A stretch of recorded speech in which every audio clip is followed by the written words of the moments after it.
Okay. All right. Okay, we're recording. Okay, welcome everybody to session 3 of Empathy Circle Training and Practice and Community Building and Leadership Support and really building a culture of empathy through our welcoming and leading Empathy Circle processes. And so I'm glad you're here.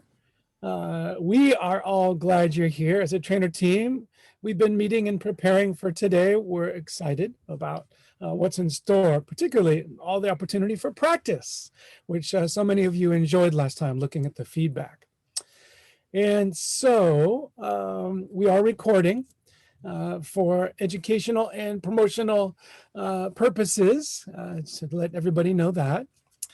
And we'd like to begin with brief check-ins where you bring your voice and your experience to the rest of us to share about the last week and how you're doing today.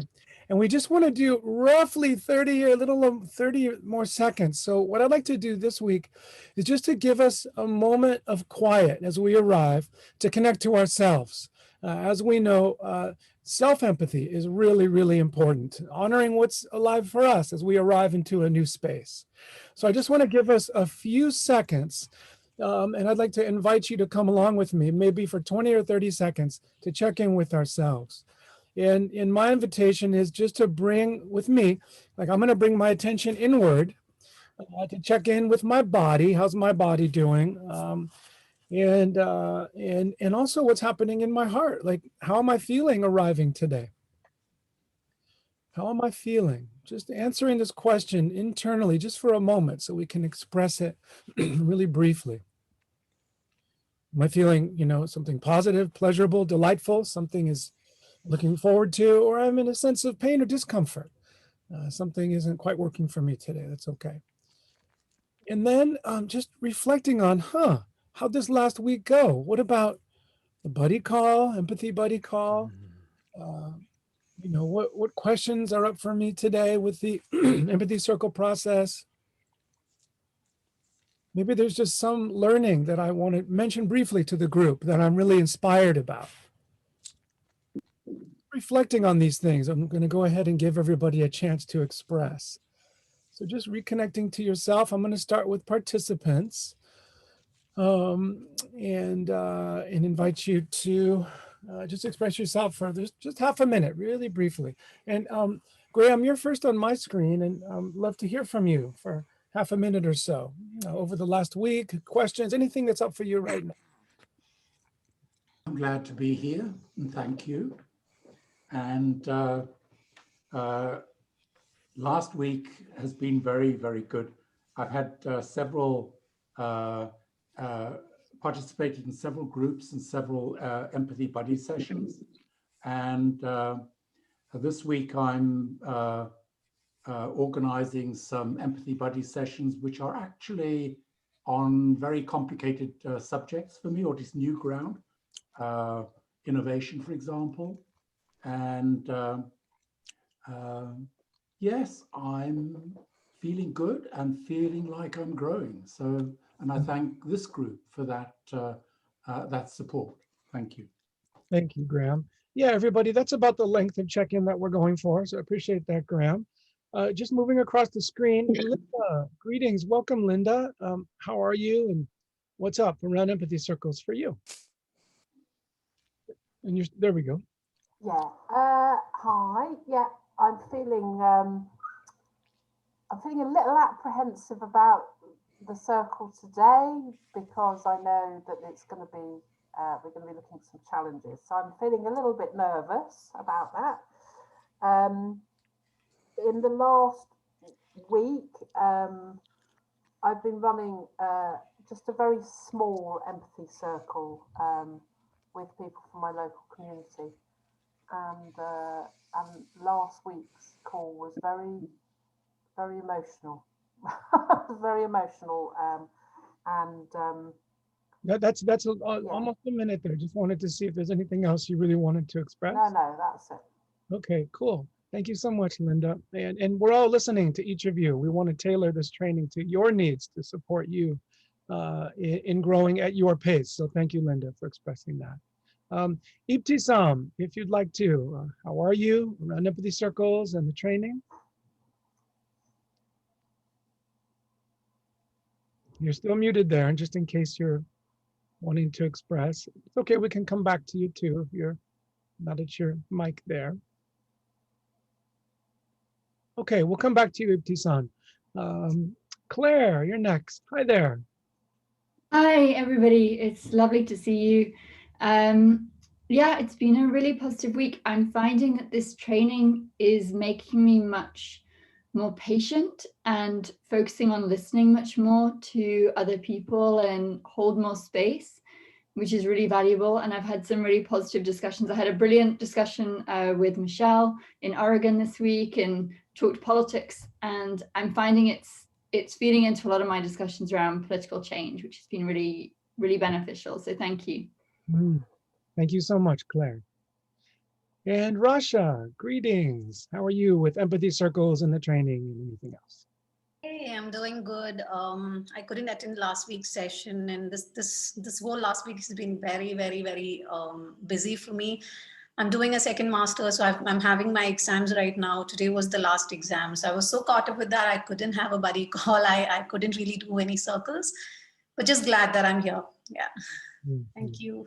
Right, wonderful. And I'm glad you're here too. And Heather, go ahead. Hey, hello everyone. I'm juggling a lot family-wise and work-wise, so I'm trying to stay focused. That's my goal today, is just stay focused on all of you. I had a great buddy call with Lynette. She's amazing. I learned so much from her, and we definitely are going to stay in touch. I hosted a session last night, and we had a total technology breakdown. We had one participant that had to try 3 different devices, and it really messed things up. So I'm really glad that we're focused on problem solving today. So I can't wait to learn and integrate this into my journey. So thanks. Thank you. Thank you, Heather. And Herbert, how are you? Thank you. I'm very fine. Again, had a good week with my wife. I had a good week with my customers, good week with friends.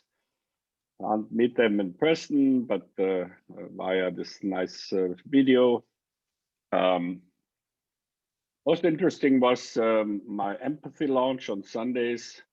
On Sunday, where we talked about conflict resolution, how empathy could help there.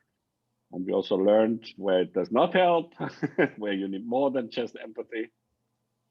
So it was exciting. And last but not least, I'm working on my new project, which is loneliness. So how can we help to overcome the loneliness in the society? Oh, thank you. So happy to hear that. Thank you, Herbert.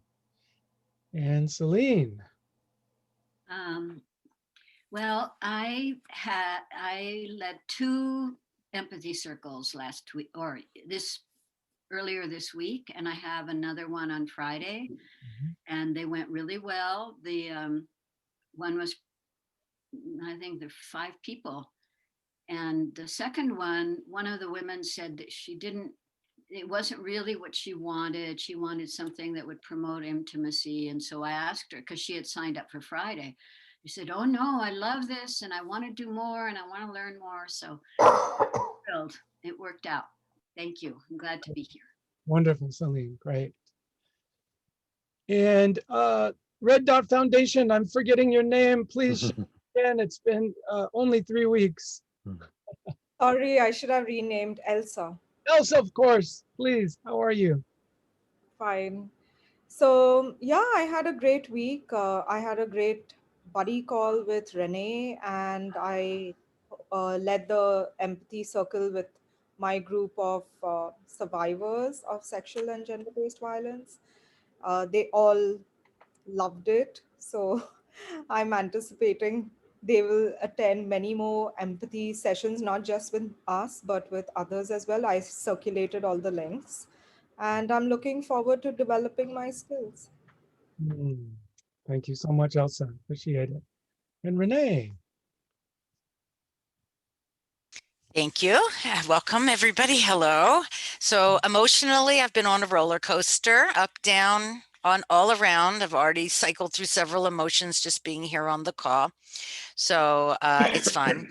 I've done 2 empathy circles this week, one with a group of facilitators, and yeah, everybody's really grooving on that whole reciprocal back and forth and the awareness that it's creating of, instead of sharing for a period of time, that you're just sharing 1 or 2 big concepts that come up for you in a short time, and then your listener is reflecting back. And I continue to leave chunkets out, so practicing still. Yes, continue learning. Thank you, Renee. Thank you. And Michelle Werner in Oregon. Can you guys hear me? Yes. Oh, good. My husband has my headset because he's on a continuing ed thing upstairs on the computer. So I was like, ooh, I don't know if this one has speakers or what's going on. So thank you for your patience as I dealt that. So I'm doing really good today. Actually, I got some good sleep last night and really was looking forward to today to kind of like, I can't remember, I think it might have been Heather saying kind of doing the troubleshooting stuff. So that's kind of it for me. Check. All right. Yep. Sounding good. Amy, greetings. Welcome. How are you? 30 Hello, seconds. everyone. Coming from me and my orchids. Hi, everybody. I had a really good meeting with Graham, and I had our Empathy Buddy Circle session, and I got real deep and opened up, and it was very cathartic for me to be there with him, in presence with him. And then also I held my, I have now a weekly empathy circle that I'm hosting. And yesterday, I had my first one of the series, and the woman who it was 2 women who joined. Other people weren't able to make it, but the woman who did join is just got a new book deal around empathy in technology, and she focuses on technologists and empathy. So she's another person in our little army of empathy experts, and so she's learning as with us as well. So it was really lovely to connect with her. Sweet. Thanks so much. Amy, Anatoly, greetings. Welcome. How are you? I'm good. I didn't facilitate any circle this week. I tried, but not enough people participated, so it didn't happen. But I did have a body call with Erin that was supposed to happen last week, and that was really nice. I see the value in that now. Yeah, I'm a bit like worried about doing the training without enough practice. So I hope I'll be able to do more circles soon. Cool. Thank you, Anatoly. Appreciate it. Anish, greetings. How are you? In a little less than a minute around empathy circles. Anything else? I just want to add that we're down a few people, and Anish is stepping in to fill some spaces. So thanks for being here, Anish. And you're muted. Thank you, Edwin. I'm happy to be back in the space. A part of me is sitting with a bit of shock because I wasn't aware that I was coming in the middle of a cohort. So I have this feeling of being an outsider coming in, and that's why I decided to kind of recheck again, though I see some familiar faces. So it's very happy to be here. And yeah, I love the space, especially the process. So really nice to be here. Great. That's welcome, Anish. Welcome. Warm welcome. Let's see. Heather, you already spoke. Yeah. No, not yet. Okay, go ahead, Heather. Yeah, you did. I did speak. Okay. Sorry. Yeah, my screen switched around. Ibtisam, we want to come back to you. How are you?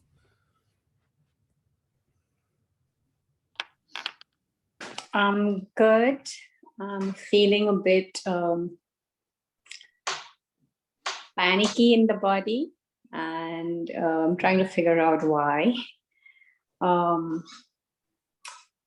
And I had a wonderful buddy call with Erin, and that was just lovely as well. I haven't been able to facilitate any groups this week. And I'm just trying to be present here right now. Thank you. Thank you. Once again, I just want to warmly reiterate our deep intention, as facilitators today, to support everybody approaching this work at your own pace with so much kindness and attunement. If there's a chance to practice today, and of course, it's always your choice how you participate. And just want to remind everybody of things too. Edwin, briefly, how are you with this whole empathy circle thing? I'm excited. I'm in like total, setting up these ongoing, this new idea for a series. So this group is gonna can keep going. So I'm excited about the new a structure. So you can keep doing this group for infinity. So no need for feeling sad, because you can always keep doing it again. And so setting up this structure and stuff is a lot of fun. So yeah, that's me. Wonderful. Thank you, Edwin. Erin, how's it going? Hi, yeah, just reflecting on that structure, the opportunity to kind of move through and develop. I think that's really exciting. I'm super excited about that. And for today, I remember being really anxious about trying to have a challenge, the first times that came up as an opportunity. And then found that it was like one of the most valuable things, and really was a great thing. And I was so happy at the end of that. So I'll just kind of throw that out there. Cool. That was my experience. Cool. Thanks, Erin. Bill? Yeah, I'm doing well. It's a beautiful day here. And I just want to reassure people that part of the design here is that people can go at their own pace. So you can say, I don't want any challenges. And then, in the next session or another cohort that you take, you can ramp it up. There are a few people here actually who, have decided to go at their own pace and stuff, and that's fine. So there's room for all of that. I just wanted to say thanks. Thank you so much, Bill. Lou? I'm feeling settled. I've had a lot on my plate for a while, and I'm at a place where I've caught up a bit, so I'm feeling more settled this morning than normal. And I'm really happy to be here, and grateful for all of you, and excited for the work that we're going to do together today. Thank you, Lou. And Michelle? Hi, Tim, and everyone in the group. Hi. My week was good. I had my facilitation, just done some support on Friday, had my buddy call. And the thing that stuck out in me this week really was I kind of realized the value of these recordings. So I was a bit worried about being a trainee for the challenges, like hosting the challenges, and then went back over the videos to previous cohorts and their session 3, and then could see other trainees modeling it. And it was a really good support. So I almost forgot that was there, and then remembered sharing. I was like, yeah, that's been really helpful. So yeah, I'm really, really glad for this material. Thank you. Yeah, thank you, Michelle. Thanks for that reminder. These recordings of all other cohorts up to this point. And thank you. Thank you, Edwin, for that. Okay. And then let's see here.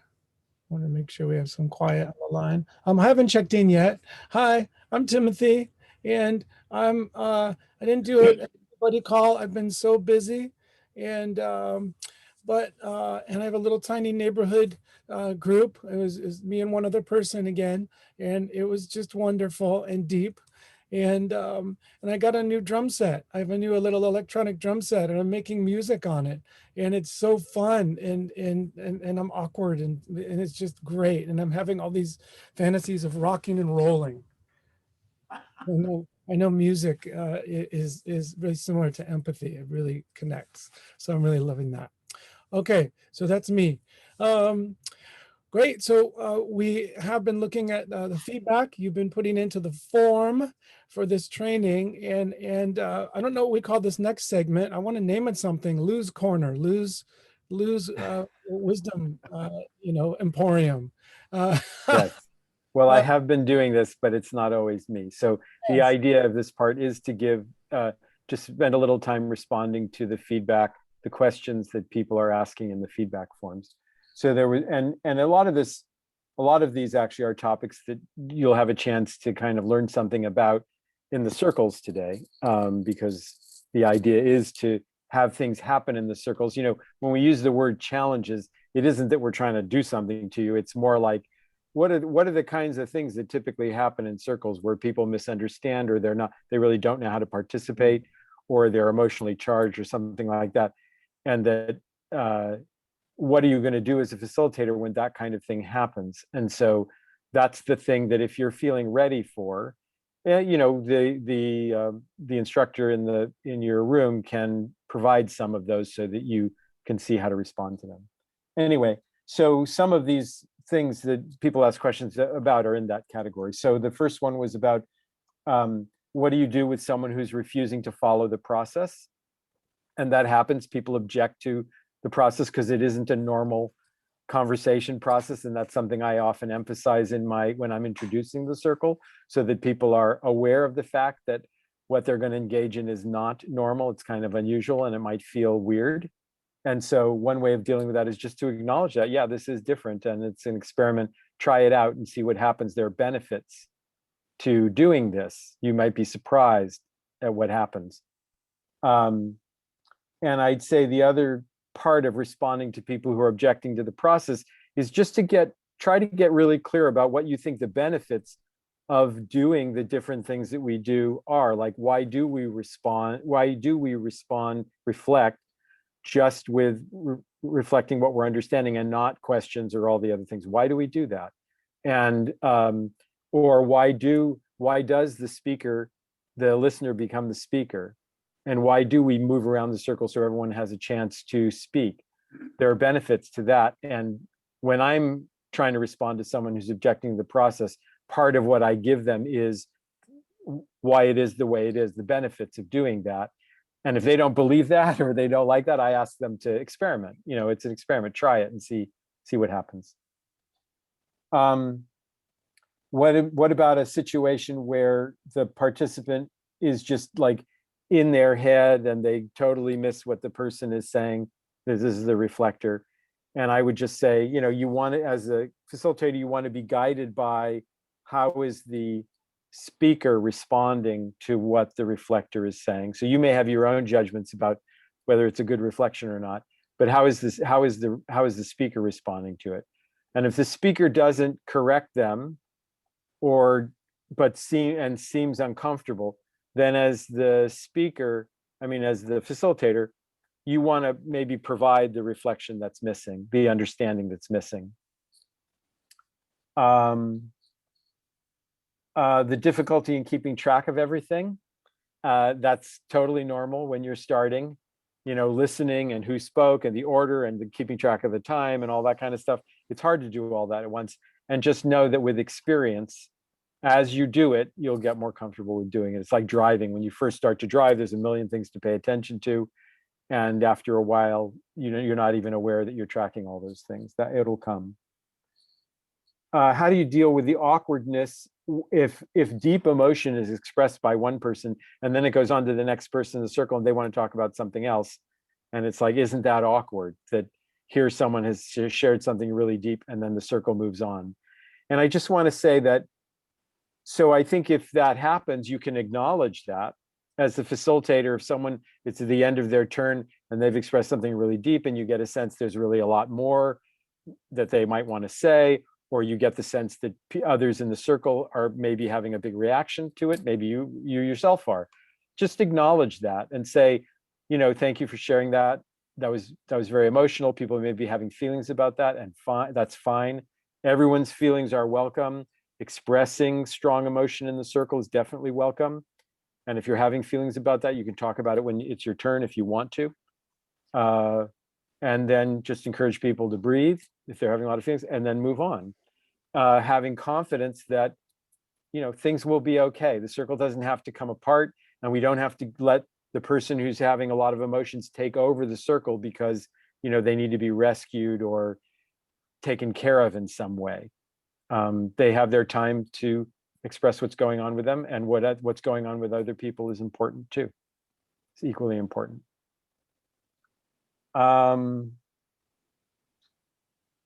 What if the speaker forgets to pause? So this is common. So even though we ask the speaker to pause after they've expressed an idea or two, people will pretty much always forget to do that, people who are new to the circle, because it's not something we normally do. Edwin has a sign that he holds up that says remember to pause, which is pretty funny. I usually just say, could you pause there? Or and let the speaker respond back. If you're working with a group of new people, the facilitator will almost always need to do that at least 2 or 3 times so that people see what it's like to ask someone to pause and to develop the rhythm of the speaker pausing. Listeners generally will not ask someone to pause without some demonstration of that being done first. It's just socially we don't do it. And so it's a norm that the facilitator really has to set in the circle. How do you deal with a lot of internal noise while you're the listener? What if you're the listener and you're really triggered by what the speaker is saying? And I would say, keep breathing and do your best to just reflect back what you can. And then have the facilitator help you. And if you're having trouble as a facilitator, what are the things that I do? I keep breathing and I just keep paying attention, and I hang on to the pieces that I can remember and I reflect those back. And if I know that I'm missing big parts of it, I say, this is what I can remember, and I know I'm missing parts. Can you tell me the other parts that I'm missing? So that's how I handle that. I just want to say one thing about conflict resolution. Herbert mentioned that, and I can't remember if I said it in this group yet or not, but the empathy circle process really promotes understanding, mutual understanding among people.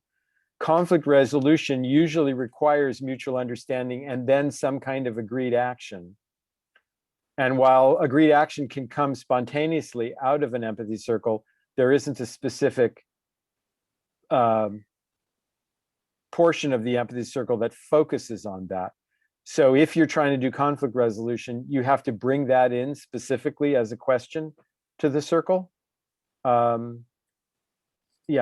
Or just recognize that the circle is not just by itself for conflict resolution. If you're trying to do conflict resolution, you need something a little bit more. Okay, so that's the end of the feedback. I don't know if any of the other instructors have a comment that they want to make about the stuff. Thank you so much, Lou. Okay. I'm taking notes over here, Lou. I'm really appreciating, just your responses to so much learning there, to our direct questions as a cohort. So thank you. At this time, we would like to turn towards our time of practice together in small groups. And I'd like to share a few words about our intentions and in the process of this next section of today's training. We'll be together for about an hour and a half total in small groups. And our intention, once again, is to support you in being in the seat of both introducing an empathy circle and leading it. So some practice once again to share the how-to, the basic agreements and structure, and introduce that in your way to find your footing and your confidence in introducing an empathy circle. And then also to give you maybe 15, 20 minutes of practice facilitating the process itself. And that during that practice, today you actually have a choice or an option. And that is, you can, facilitate, and everybody can support you with a mutual understanding and no challenges at all, and just give you a chance to continue to practice. But also today, you can request to experience maybe a little more, I don't know, discord or disagreement or resistance, or any challenge that you actually might want practice in handling, in facilitating. And the request that we're going to ask you to do is to consider a challenge that maybe is challenging for you. And the facilitator, one of us, myself, Lou, Bill, Michelle, or Aaron, will provide that challenge, is like role play a little bit of what that might look like. And then you'll get a chance as the facilitator to respond to this. And we find this such a rich opportunity. We can reassure you that we are going gentle today. We will, provide the challenge you might want to experience. And you can always choose the level of intensity that might be, low, medium, or high. But the main thing is you can request this or not. This is up to you. So it's a nice opportunity. And, folks, we can have a little bit of fun, finding the language for what to do when somebody does a particular thing. If you look in chat right now, Lou has posted a list in 2 parts of just common challenges that folks face. Now, we know the way through fear, like the word thoroughfare, through fear, is the way through, is to try things and to move forward at your own pace, at the level of growth that you might want to experience. Not overwhelmed, but also not, too quiet, right? We want that nice level of growth. So that's our intention today for the breakout groups. And so we're going to be moving into that. Oh yeah, by the way, when you're facilitating your own section, you'll be able to choose the topic today. So, think about just a simple topic that you might want to use for practice, and the rest of the group will respond as participants, and we'll go from there. Okay, so each facilitator will review this when you join together in your small group. And once again, we just wanted to give you that overview. In the large group, are there any questions before we go into small groups about our intention and what's about to happen next for the next hour and a half? Any questions at all?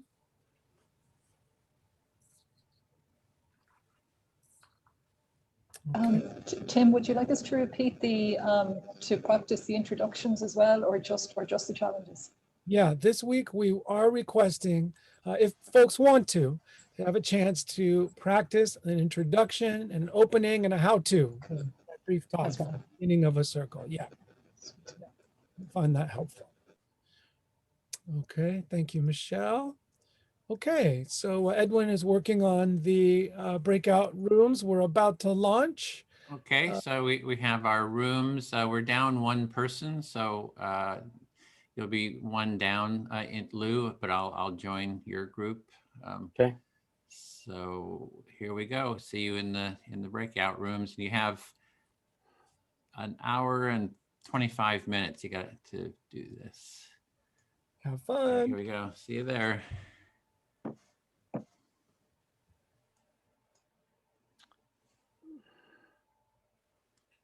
So we're staying here, Lou. Yeah, I was confused by that. I'm not getting a message. Oh well, it's because I'm staying in this room. It's just 4 of us. All right. So Amy and Celine and me and you. Nice. So how do you feel about intros, Amy and Celine? Would you like to practice intros, or how do you feel about that? I feel pretty good, and I'm having practice in the next few weeks with it. So I have a deck and everything like that with it. So I feel pretty good with it. How about you, Celine? I feel pretty good about it too. I really appreciate, I took some more notes from what you said earlier, Lou, so that I can anticipate somebody's disappointment, that this isn't, what their expectation was. And so, you know, when you say it's not a normal process, I might pick a different word, but, or usual. There's one.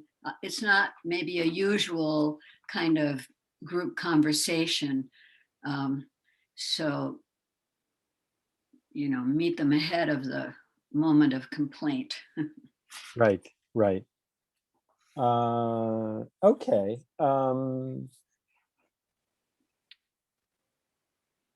Let's see. What do I want to do?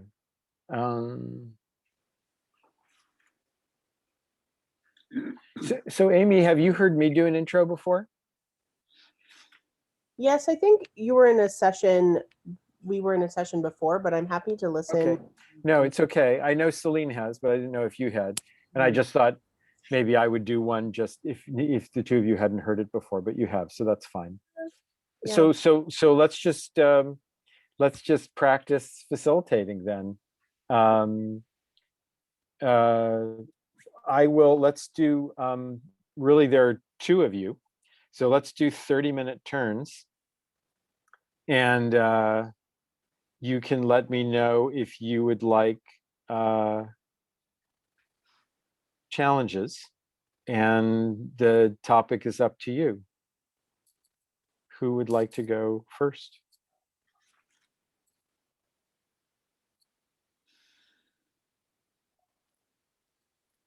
Challenges for facilitating, right? Yeah. Yeah, of the type that I pasted in the chat, or other things. If there are other things you're worried about, that you can tell us, and we will do those things.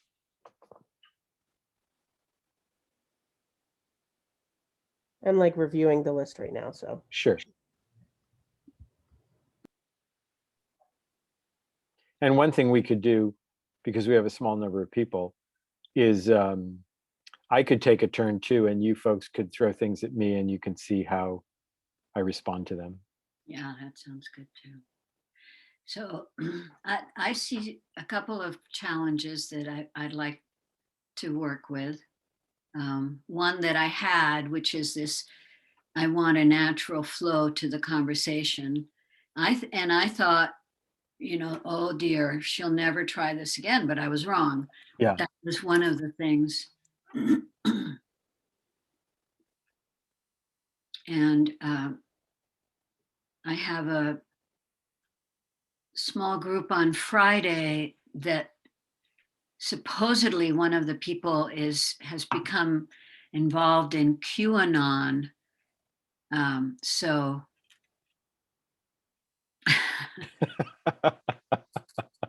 QAnon's not permitted in the circle. That's one of the rules. Yeah, is that a disaster? Is that a challenge you can put in there? The person is yeah. has you know, unfounded like belief system. Yeah, so I'd say that's a facilitator challenge, not because it's not a problem if someone is saying stuff that isn't true, or that is. So if as a facilitator you have trouble sitting with that, or what's more likely is the person's reflector has trouble sitting with it, isn't willing to reflect it, or can't resist telling them, you don't know what you're talking about, or where did you get that information, or something like that. Yeah, that's right. Yes, or the person comes with an idea that this is a platform to then, you know, I mean, for Edwin, it would be nothing, I know, but we'll see. Anyway, I'd like to feel somewhat prepared, and who knows, Okay. maybe she's seen the light since in the last weeks. Okay. Yeah, so how do you handle, and I don't think actually this is one of the challenges in the list. What do you do when a speaker is kind of holding the attitude that their role as speaker is to educate everyone about something that they think is important? Yes. And I've definitely had speakers in my circles that are like that. You know, that's why they want to be there, because they have something they want to tell everyone. They want everyone to know. And maybe they even want to convince people of that. Yeah. You know. Yeah, that's Okay. what I think is possible here. So how would you deal with that, Lou? Would you just, in that situation, if they're essentially saying hey, listen, like they're going on this like, almost not a tirade, but like they'll just like say something that's completely, that might be misinformation, right? Yeah. And you don't want to necessarily be pushing that forward, but that's what their truth is right at that moment.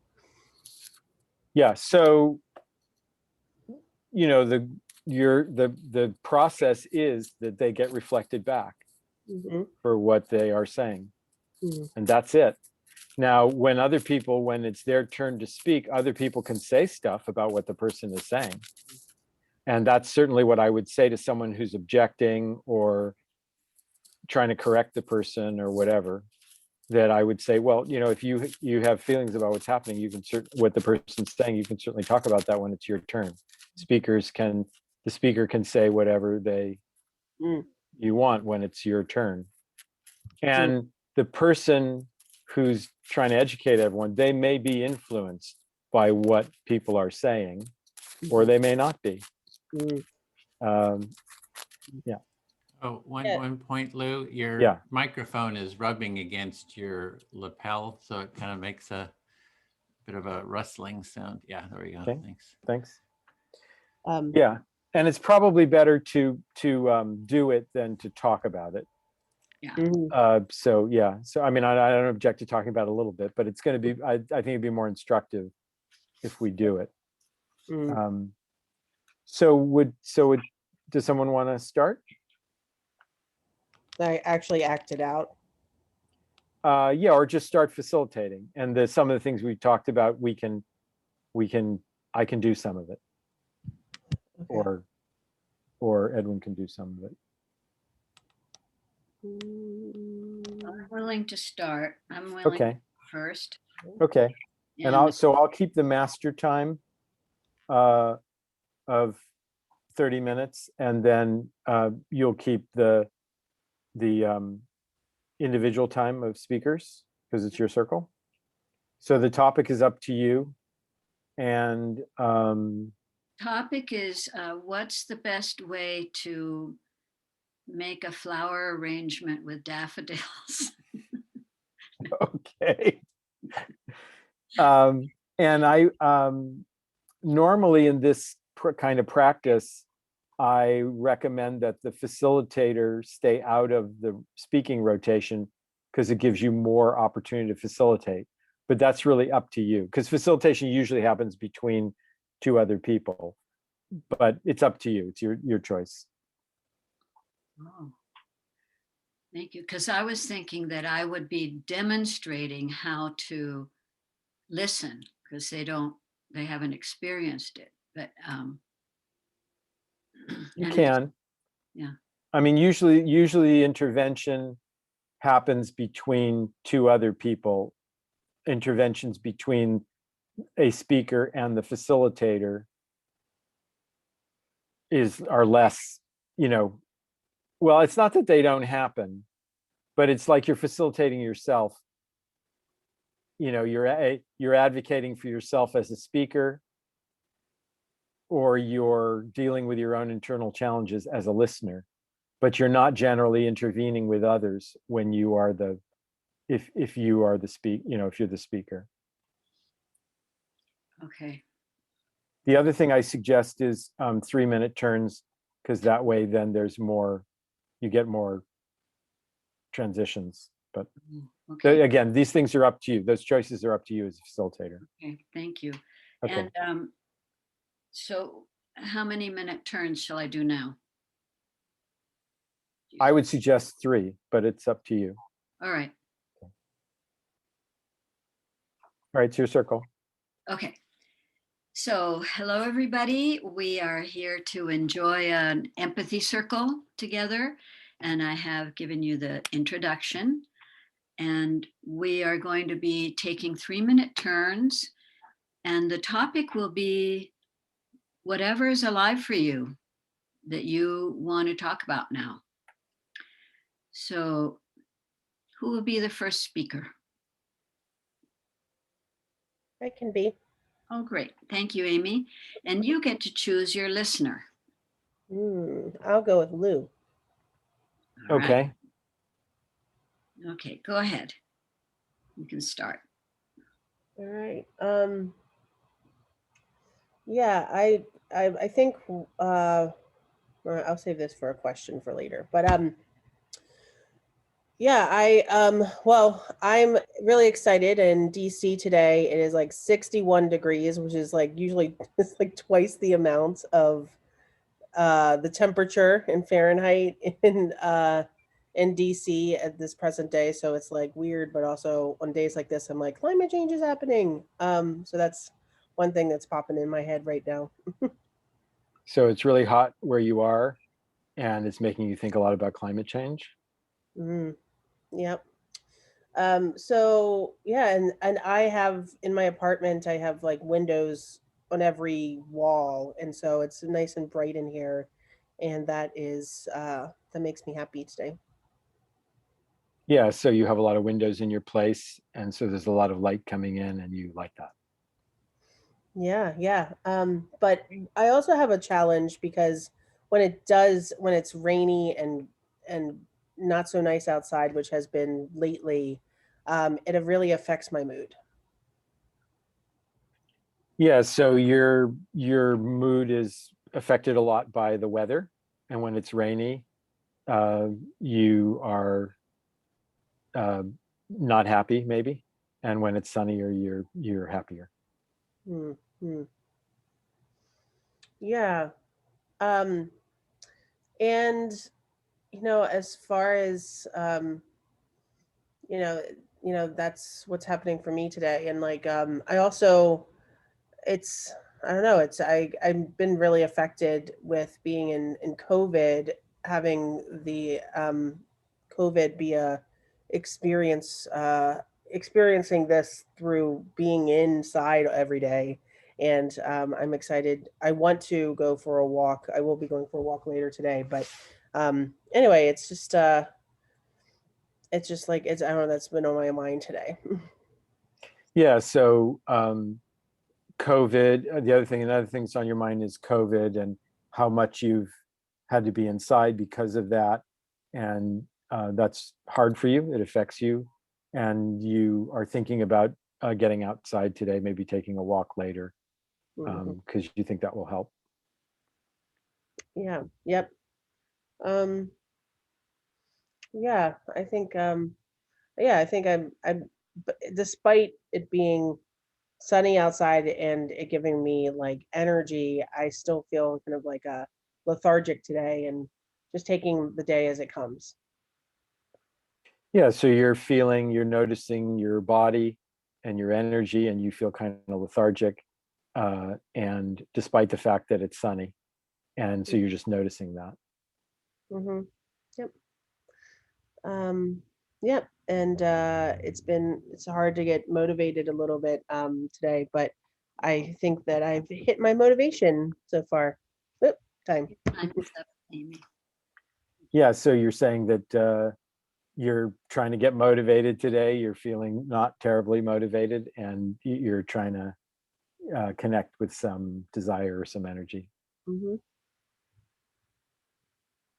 Okay. So did you feel heard, Amy? I feel heard. Thank you, Lou. Oh, great. Thank you. Okay, great. So Lou, it's your turn. Oh. Okay. So I'll talk to Edwin. Listening. Yeah, so all this stuff about climate change, I just think it's so overblown. People are so like crazy about climate change. It's like everywhere you turn, people are saying climate change, and like it's some yeah. I think people are much too focused on it, and it's way exaggerated, and I just think people are crazy about it. I'm totally there with you. I think it's just totally bogus, so it's just the elites. What? I'm going to interrupt you a moment. Would you please first just reflect back what you heard Lou say rather than give your opinion? Oh, Okay. I Thank kind of forgot. Lou, what'd you say? I know you were saying something about climate change, but that's kind of, yeah, the only thing I remember. Oh, you think it's kind of bogus or something? Or... I think, yeah, I just think it's people are very, very focused on it. And I think that it's really exaggerated. And I think people are making a mountain out of a molehill. Yeah, so people are making a mountain out of molehill with this climate change stuff. Yeah. And I think, I think everyone should read, the mainstream media just kind of gins it up and every little thing that happens with climate anywhere, the mainstream media just talks about it over and over again because they want to reinforce that narrative. And I think everyone should be connected with other sources of information. There are other good sources of information, and you all should, read them. Yeah, so you really think that everyone should read these other sources of information about climate change because the media is just sort of ginning it up, and so you're kind of skeptical about it. Yeah, I mean, everyone knows that the mainstream media has a liberal bias, and so it's really important to read other sources of information. Yeah, so it's important to read other sources of information because you're just getting a liberal media bias, and you just read the New York Times and all that kind of stuff. Right, because over the history of the Earth, climate has changed a lot. I mean, there's been lots of variations. So the idea that, we are controlling the climate just is, I think that's a liberal story. It's a liberal narrative. Yeah, I'm right there with you. It's just this climate change. It's just this liberal narrative. It's been changing over time, and that we have any effect on it, you just don't see that that's true. Yeah. Okay. Is my time up? Almost. Almost. I feel heard. That's all I want to say. Yeah. Okay. Then I'll speak to Celine if I can. Yes. So let's call time out for a second. Okay. Yeah. So Celine, is there anything you want to say about that or reflect on that? Well, the only other time that I thought that Edwin again said one little thing about kind of agreeing with your position, and I didn't attend to that, and I hope I didn't. I think that if it had escalated, I would have intervened again. You had me convinced, Lou. Yeah, and so so I agree with that choice as a facilitator, that you don't want to jump on that one little thing. He did do that one little bit of agreement. Mm-hmm. And right, if that's something he does a bunch of times, 2-3 times, then I would say, even if it's small, person does it 2-3 times, I'd say, I just want to say you're doing this little thing of agreeing and then reflecting back. And if you could just leave the agreement out, we're just doing the reflection part, that would be good. But right, you don't want to jump on every little thing. Mm-hmm. Yeah. Yeah, thank you. Yeah, that's helpful. Okay. And is there anything you want to say about the pain of kind of sitting and listening to something that you really disagree with? No, I was totally, wow, people think Okay. that way. Okay. That's where I was. Right. Okay. Yeah. Okay. All right. So thank you. Let's continue. Okay, Edwin. Yeah, so I'll speak to you, Celine. Yes. Yeah, I'm so glad that Lou is here because I think the same way exactly. It's really sort of these liberal elites that are doing all this climate change stuff, and it's just their way of kind of controlling the world. So I really see it the way that Lou sees it. I'm glad he's here because usually these groups are just a bunch of liberal, it's all feel good kind of stuff. And I'm glad there's someone here that really can see the truth.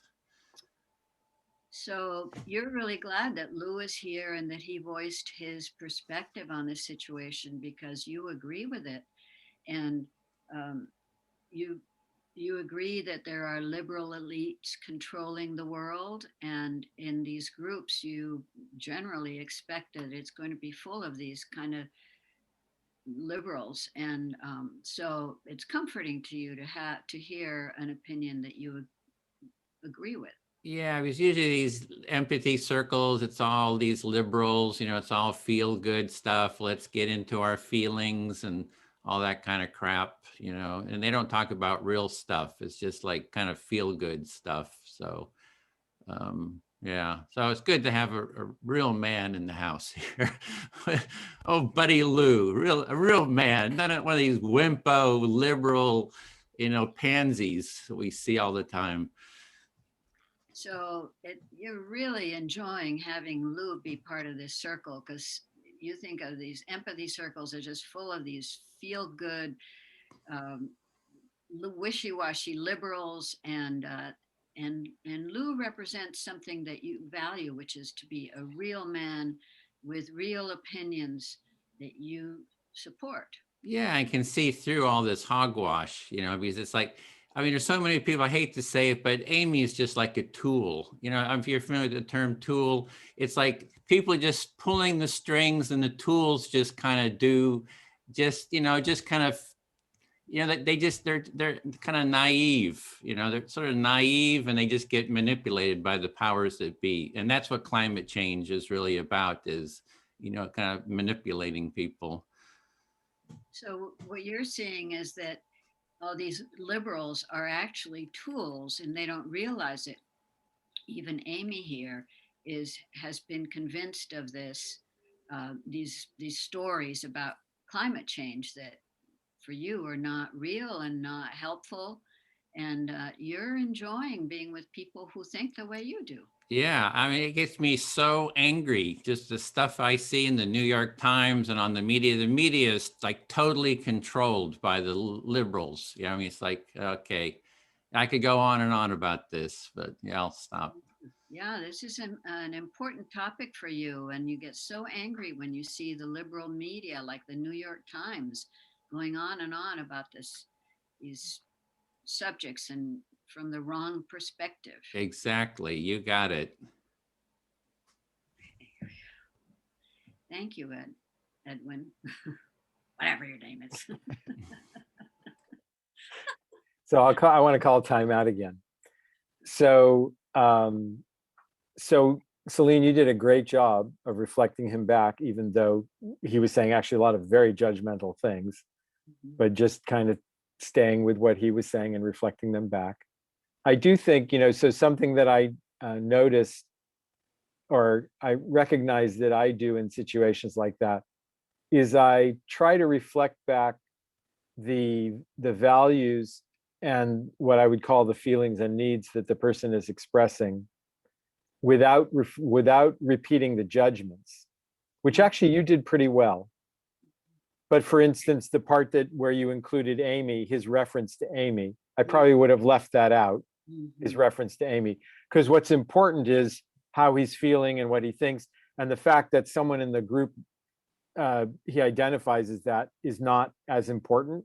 And it helps to reduce the sense of attack if you don't include the person in the reflection.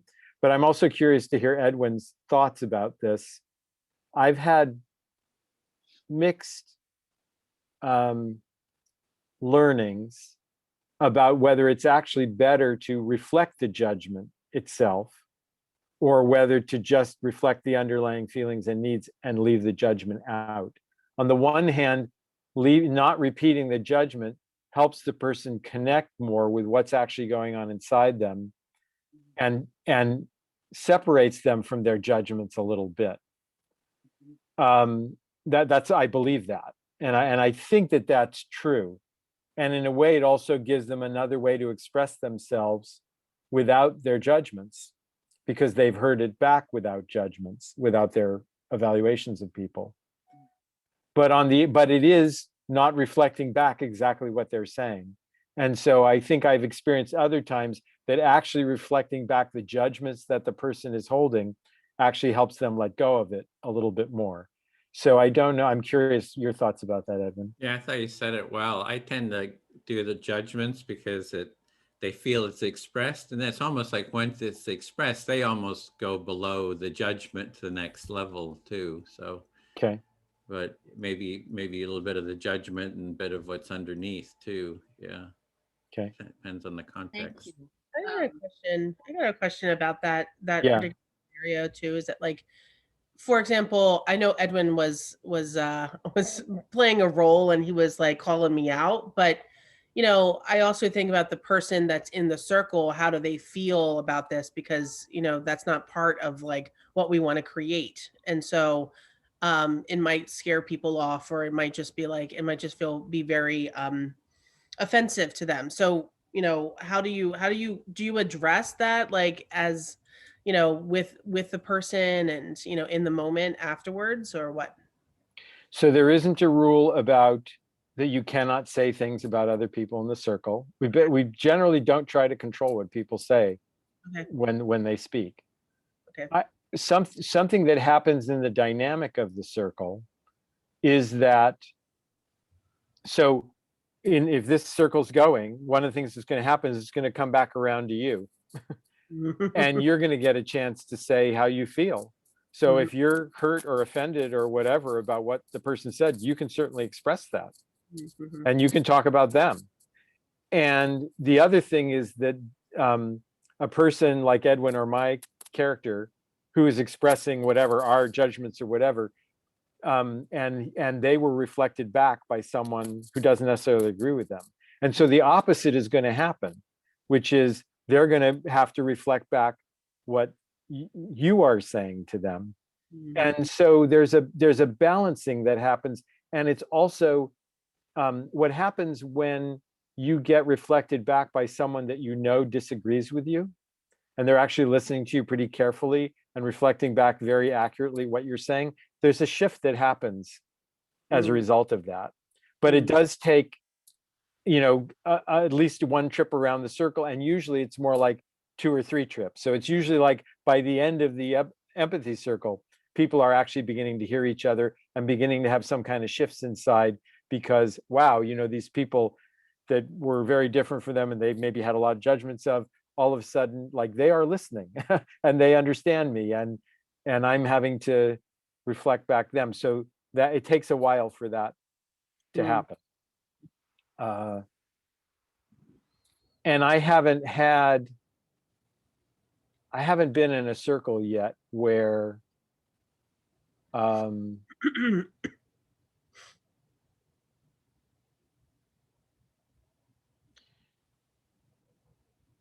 well,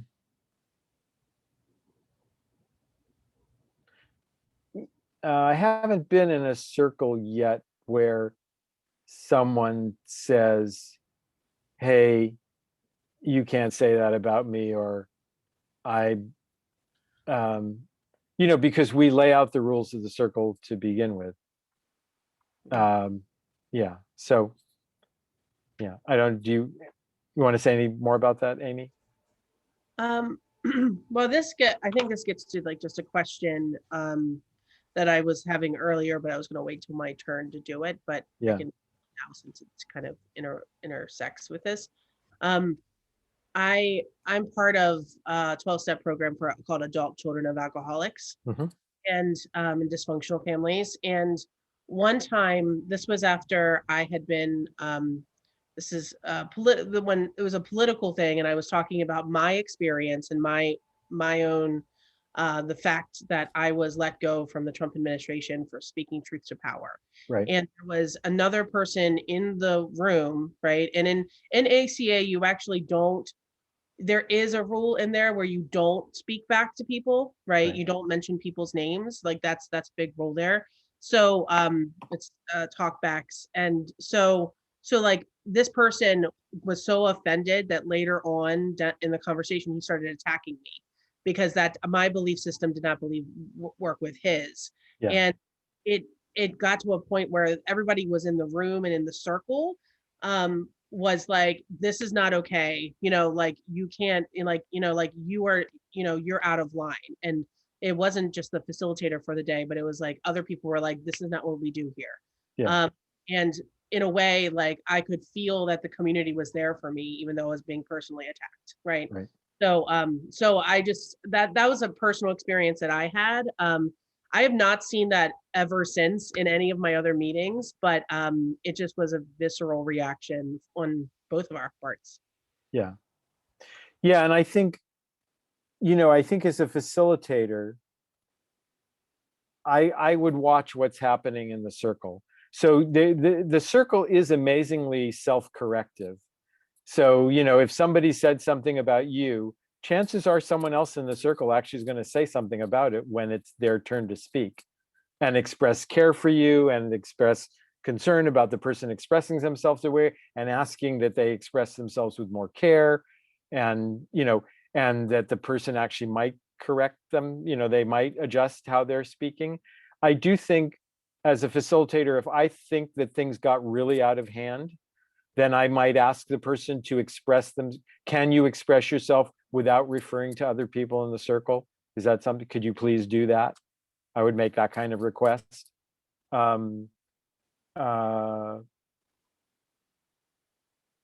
Yeah, but we don't start there because it is amazing how the kind of self-correcting that happens in the circle process. Yeah. You have anything to add to that, Edwin? Okay. I have something to add. Yeah. I was aware, in those quick flashes of awareness of when I chose to say something about Amy. And I think it was coming from a place of trying to be an ally to Edwin so he would be nice to me. Something along those lines. Yeah. And I'm really glad we're talking about this, because I also had a hesitation that it could have bombed terribly.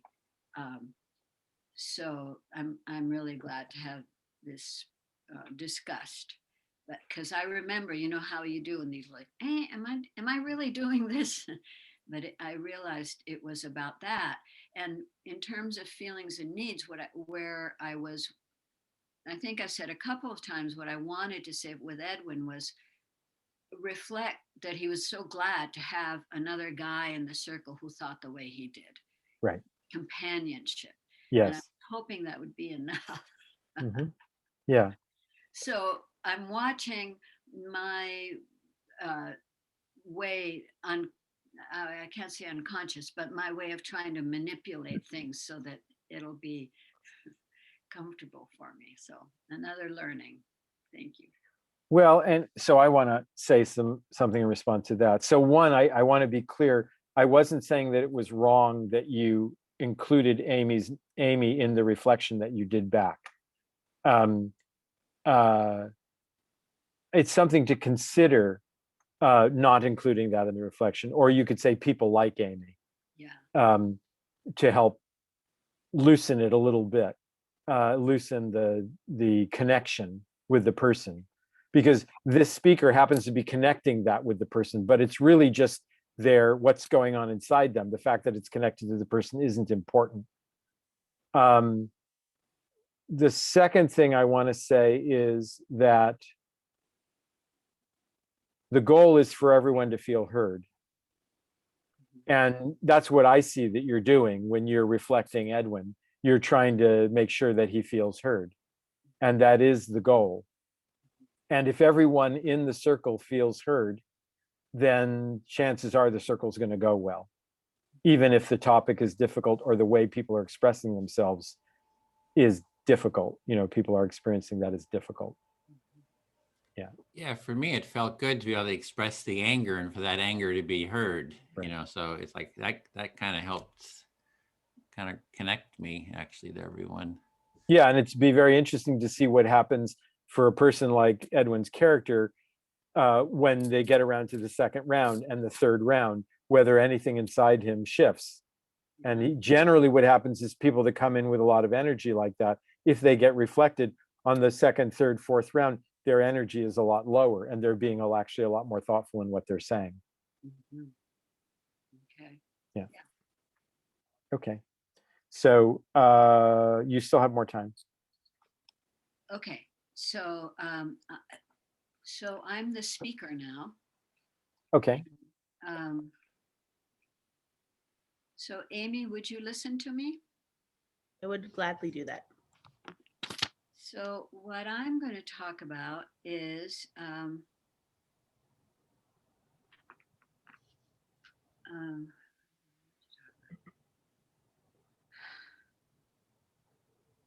going to talk about what's happening in my life, which is that I am accompanying and serving my partner who is in deep grief because her son died. And I haven't been in this kind of situation before. Not to have such intimate daily interactions with someone in that kind of a special state. So you're in a place right now where you are supporting your partner, and she is managing grief with the death of her son, and it's something that is unfamiliar to you, and something that you're working through right now. Yes, thank you. There are support groups, you know, that help people deal with stuff like that. It's very common for people that are Wanting to help. That's very kind of you, but how about you wait till your turn? This is my turn right now, and when it's your turn, you can talk about anything you want. But we keep the structure of the circle so that we have a sense of order. So I appreciate her holding to the agreements to take turns, and when it's your turn, you'll be able to say everything that you want to. Well, I understand that, but it just seems kind of stilted to me. I mean, yes, it's kind of, it can feel kind of artificial and stilted, as you say, and yet it works. So how about give it a try and see if at the end of the circle how you feel, because you might see the benefits of this stilted format. okay. Well, I just saw how much you're struggling, and I thought, you know, why do I have to wait for 5 minutes to tell you that when I could just let you know that there's, you know, there are things you can do. I appreciate your impulse of kindness. It's very kind of you. And when you have your turn, you can talk about that or anything else. So I'm Okay. going to finish now. All right. Okay. So I'm going to say that I am working with this situation. I feel exhausted, and it's learning under painful conditions. So Celine, you were talking about, you know, you were going through this situation, you're exhausted, you were also just like learning in this space and in other places, you know, in your life. And, you know, it's just pretty heavy what you're working on and what your life is like right now. Thank you. Thank you. I feel fully heard, and I'm complete now because Lou took up so much of my turn.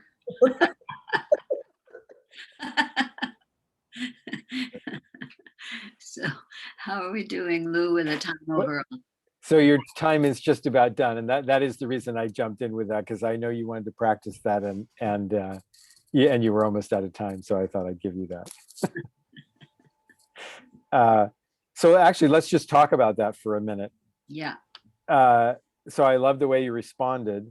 The one thing I might add is the piece about I would say is a piece about that the empathy circle process is not actually about getting help or advice from anyone. It's about what happens when a person just feels heard for what's going on in them. But often people can find their own solutions or actually just discover what it is that they are feeling and what they need to do about it. that we kind of have this framing that, you know, others need to help us solve problems. And the truth is, if we are just listened to, often we can find our own understandings. Yes. And that the circle, and that the rule of the circle about just reflecting back is really about that, trying to create space for that to happen. And that really doesn't happen in normal life very often. And sometimes not at all. And so we're really trying to create that here, just A, to let people experience it, and B, to help people discover whatever it is they want to discover about what they're feeling and thinking. Yeah. Yeah. Thank you. Yeah.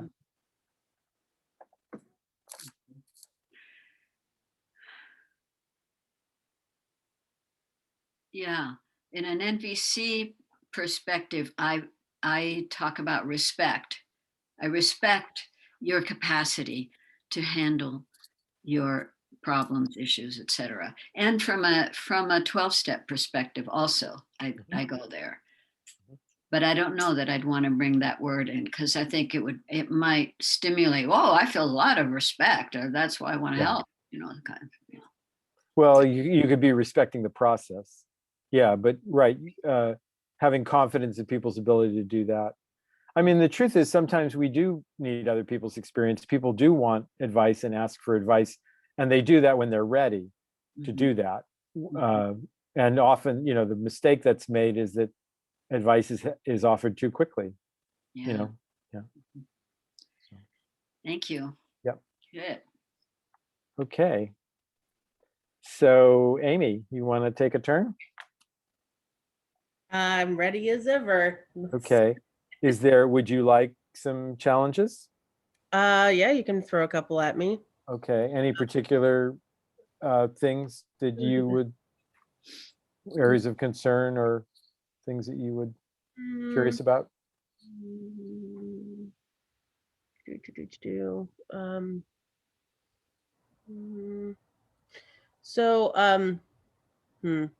I'm thinking about, like, I can probably, most of these are pretty softball like. I don't want you throwing me like hardball questions and being like, you're like, you know, it sounds like you've already done some of that. So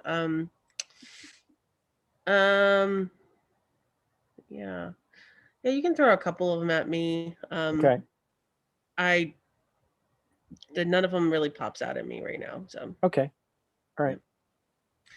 All right. So it's your circle. My circle.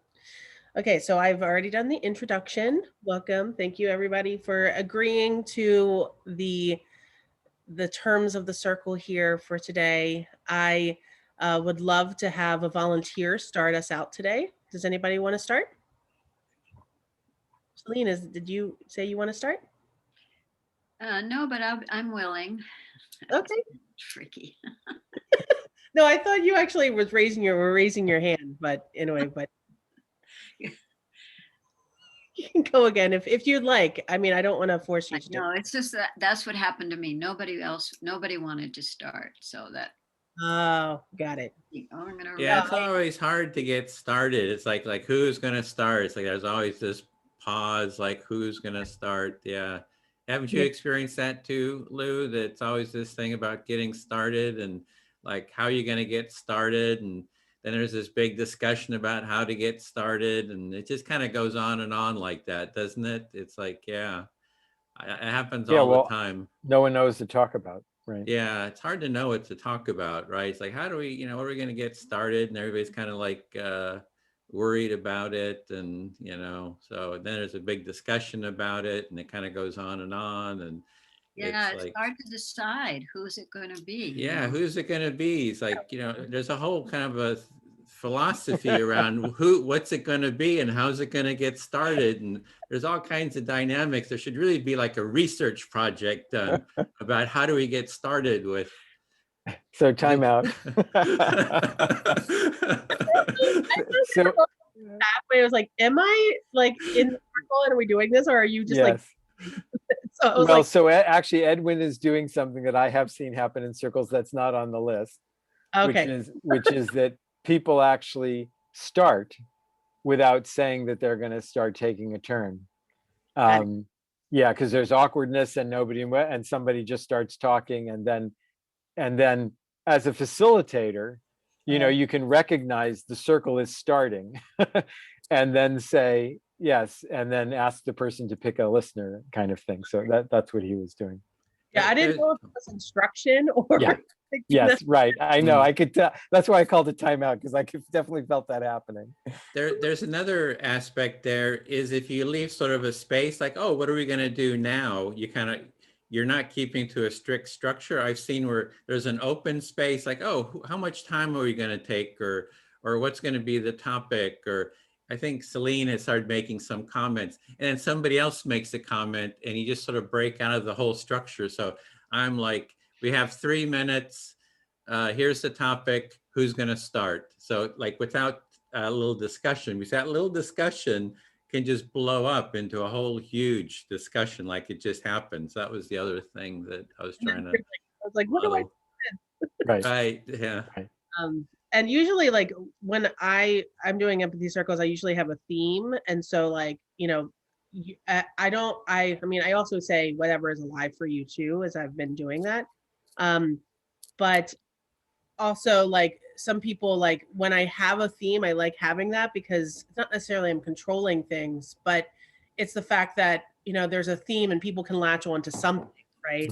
Like, for example, the one that I did was like, let's talk about January 2021, like go, right? And like that could go in any direction you want to go, right? And so it was like an open-ended question. So, but that could turn us into a whole devolving into a lot of different areas. So, yeah. Yeah, having a topic's a good idea. Good. Great. All right. So let's get back on track. Celine, are you willing to be my guinea pig for this? I am, Amy. All right. Celine, choose a person who's going to be listening to you. I'll pick Edwin. Listening. And are you going to tell me what the topic is, Amy? Oh, the topic today, I'm just going to go with the topic I did yesterday, January 2021. So let's talk about what that month was like for you. Well, for me,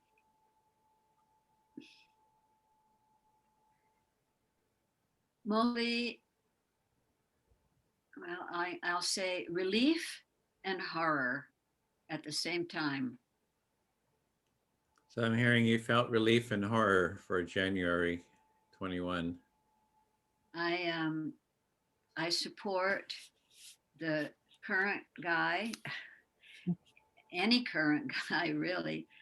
And so I was really glad to have a sense of order and dignity and my idea of leadership in the election of the new president. So I'm hearing you like order, and you really support the new leader. And horror, the fear that it might not hold, and that this gang of this group of people who have a different perspective wanted to take over the government. Yeah, so you're feeling some horror that that the election might not hold, and there's this gang that would want to take over the government. Let me interject a little bit here. It sounds, Edwin, that you're not reflecting all the different pieces of what Celine is saying. So and it's keeping really short. So please in your next share, come back around and try to listen intently and repeat back what she's saying. Okay. Did you feel heard, Celine, or was I not getting it? Or no, I did feel heard, actually. Yeah. So butt out, Amy. Get out of here. I thought it was just okay. On January 20th, Edwin. What's that? Sorry, I didn't hear you. Something I about, wondered where you were on that day. oh, where I was? No, I'm kidding. So the big positive for me was the presence of our new vice president and the presence of Amanda Gorman. Wow. She just brought great joy and inspiration to me. So I'm hearing you have a lot of joy and inspiration because of the vice president and Gorman, or I'm not quite. Amanda Gorman. Oh, Amanda Gorman. Young woman who read the poem that she wrote for the occasion. Okay, so it's a poet who read. You're really sort of impressed with her. Yes. Time is up. Okay. Celine, do you feel heard? Thank you. I feel pretty well heard. I wanted a little more that last time, but the previous times was good enough. Okay. So I'm gonna Amy? call timeout Okay. for a second. So Amy, I just wanted to offer that if you think something's missing in something important is missing in the reflection, then you check with the speaker about that. And say, so Celine, I wanted to check with you. I thought I heard this also, and add it. Is that right? Was that something also that you were saying? Yeah. And then if she says yes, then say, okay, well, I want to make sure that wasn't missed. Okay. Because it sounded like that was important to you, and then go on. So yeah, rather than talking to him, rather than talking to the reflector, you talk to the speaker. Mm-hmm. Yeah. So yeah, because I felt kind of defensive, like, oh, what are you correcting me for? And when you ask the listener, the speaker, it's like you're kind of supporting them to feel heard, and it's like feels more constructive. Yeah. That makes sense. Yep. Okay. I was thinking, like, yeah, it's a like it could seem like a personal attack on somebody if I went with the person who's listener. Yeah. Okay. Okay, then I'll speak to you, Amy. Okay. Yeah, I'm not quite sure what January 21st was. If maybe is that when the new president took over? I'm not quite. My mind is. I'm just kind of not quite sure what it's referring to. So. Oh, yeah. Just to add a little bit of clarity to that, like we're talking about the whole month of January 2020. Oh, it's a topic. Oh, okay. Oh, okay. Okay. Oh, the whole month of January. I know it's interesting because everybody was really upset by what happened in the White House, and not in the White House, in the Congress. And somehow I was sort of sanguine about it. It's like, oh, that's kind of par for the course for the way the country's going. It's like somehow I was like surprisingly sanguine about it. So you were saying, what was happening in the month of January with what happened in Congress, you felt pretty sanguine about it. You were like, this is where we're devolving into. Right. It's like we've been at these demonstrations in at Berkeley and the left and the right. And it's like really people are having fist fights and blood and all kinds of stuff. I was like, oh, okay. So it's finally gone to Congress. So that's kind of to be expected. Yeah. So you were saying that you've been at, Berkeley and other places where there's a lot of like protests happening and a lot of bloodshed. And so you didn't think it was that surprising that it actually made its way to Congress. Yeah, for me, it was like the thing that kind of hit me is like, oh, you guys are trying to take, I voted for Biden and you're trying to like overturn this. You're trying to take my voice away. So a little, that I could feel like, if something wasn't done about it, I'd have to step up to do something about that if they tried to, if it would have gone farther in some way. I didn't think it would, but that was my concern was, oh, I'm trying to take my voice away, huh? Okay. So what you're saying, Edwin, is that you're like, essentially if you had this feeling that you were talking with Biden, or you had voted for Biden and those individuals were trying to take your vote away. Right. your and your They were trying to stand up for democracy. They were trying to stand up for the traditions of this country and the Constitution.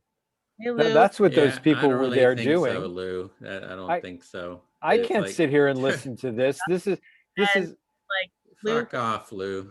for a second. We can wait till the next time you share. I'd love to hear what you have to say then. It sounds like you're really fired up about this, but please let Edwin give some time so he can speak up. Well, but it's very hard to sit here and listen to him say these kind of things without saying anything. I'm just supposed to listen, sit here and quietly and listen to that. Well, you know what, Lou, the point of the circle here is for us to be heard and to be seen. And as we go into each person has a chance to speak up. So I would love to have you say what's on your mind, and and in reaction to what Edwin said, and the next time we share. So I just have to wait, is what you're saying. I would love to see if you could wait and chat when you're chosen. Okay, fine. I'll wait. Thanks for putting him in line, Amy. Yeah. And Edwin, time is up, but is there anything you wanted to say? Yeah, did he use up my time? Is he using up my time, or do I get full? Was my time really up? You can share for a little bit more, for maybe one more short share, and then yeah, because I really wanted to share this. Is what I was when I saw that stuff going on at the White House. I wanted to have my sign. I have this great sign that I kind of take. It's on styrofoam, and it says, "I support building a culture of empathy." And I would have loved to have been there at the White House, like in front of the door, to hold that up. I think that would have been cool for. Yeah. So what you're saying is that you have this lovely styrofoam sign that says, Huge. I build a culture of empathy," and like huge, very, and you wish you could have been there and had like a photo opportunity. Yeah, photo op. That's it. That's exactly. I wanted that photo opportunity. That's it. I feel fully heard. Thanks. Yeah, that's great. Yeah, and by the way, a side note, Edwin, like if that happens in the future, I don't think it's going to, but you can send one to me. Send it to me, and I'll walk down to the photo opportunity for you. Okay, so I was a listener. I'm going to move on to have Lou listen to me. Okay. Hey. Okay, so I am trying to figure out what I want. I'm not entirely sure what I want to say right now in the circle. I feel uncomfortable because I feel like the other shoe is going to drop, like there's something going to come my way. Because it's in this situation. This is the situation you're putting me in, so I'm like, it makes me feel nervous. Yeah, so you're taking a turn to speak, but you're not quite sure what to do. You're feeling uncomfortable because so much stuff has been coming at you, and so you can't relax. You feel like something else is going to come. Yes. Something's gonna pop up at me, and I'm just gonna have to deal with it at the moment. But I think there's also this, I have anxiety about it, but I also and a fear that I'm going to do the wrong thing. And I think that the last time that I shared last week, I am really scared about doing harm to people. And that's a fear of mine, given my own past trauma and other things that have happened. So I personally, that's something I'm scared of doing. Yeah, so you're recognizing as you're kind of working with these difficult situations and trying to figure out how to respond, you're aware that one of the things you're really afraid of is of someone getting harmed in the circle. And given your own things that have happened to you, past harm, that's something that like you have a lot of energy about and fear about. And so you're figuring out how to work with that. And I think, and you're also just trying to learn everything you need to so that you can keep the circle safe, something like that. Yeah, Yeah, thanks for adding that little piece there. I think that is an interpretation, but I think that's pretty accurate. Thank you for sharing that piece. Yeah, so I think that as I kind of learn and do these circles, in a way, like today I feel anxious, but in a way it lessens my anxiety as a person when I'm doing these circles, because I really know that people are there to hold the space for me to be whoever I want to be.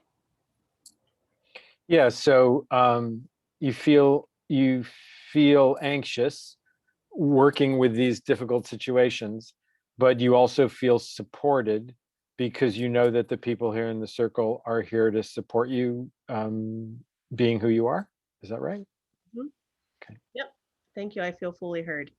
Okay. Okay, Lou, it's your turn to choose somebody who's going to listen to you. So I'll talk to Celine. Okay. Celine, are you ready? Yes, I am. Thank you. Go ahead, Lou. Yeah, I'm just trying to figure out what I want to talk about. um,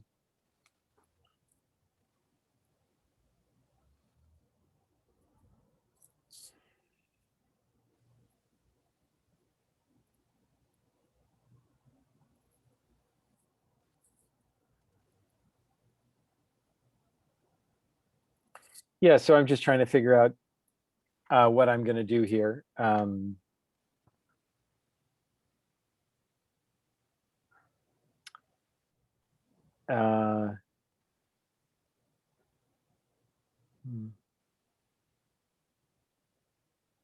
not really sure what I want to talk about. You're unsure what it is that you want to talk about during your turn. Yeah, there's so many different directions I could go. Can think of a lot of possibilities. Yeah, and so actually, so I just connected. I'm going to come back to the theme, which is January 20th.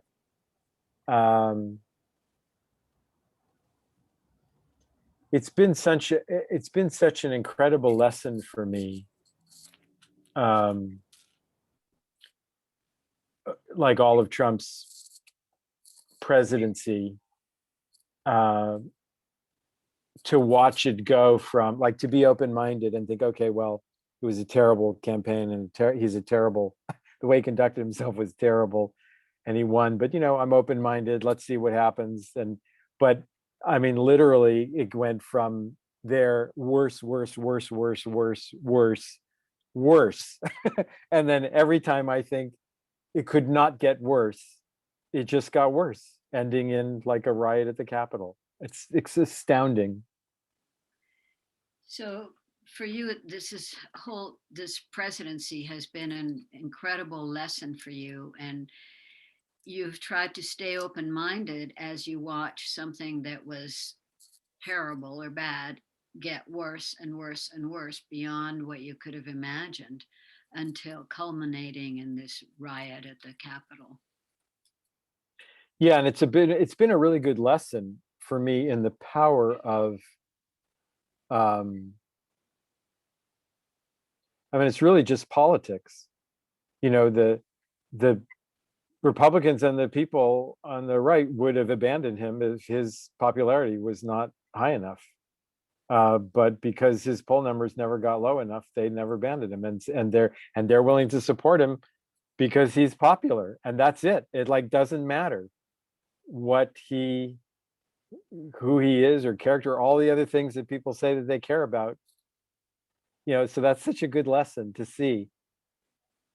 So one of the things that's been confirmed for you or that you've learned is that it's just about politics.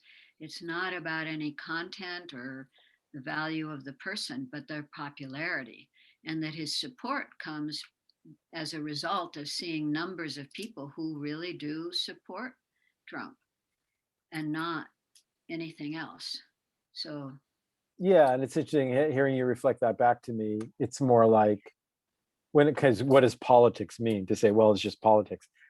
It means that, if people's needs are not being met, if there's a big group of people whose needs are not being met, those people are going to have, you know, they have some power, they have influence, they have, and so, you know, you have to figure out how to include people.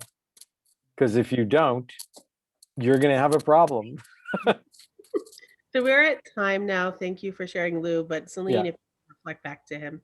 So one of the things that you're seeing is that there are a substantial number of people in this country whose needs are not being met, whose needs have not been met for a while.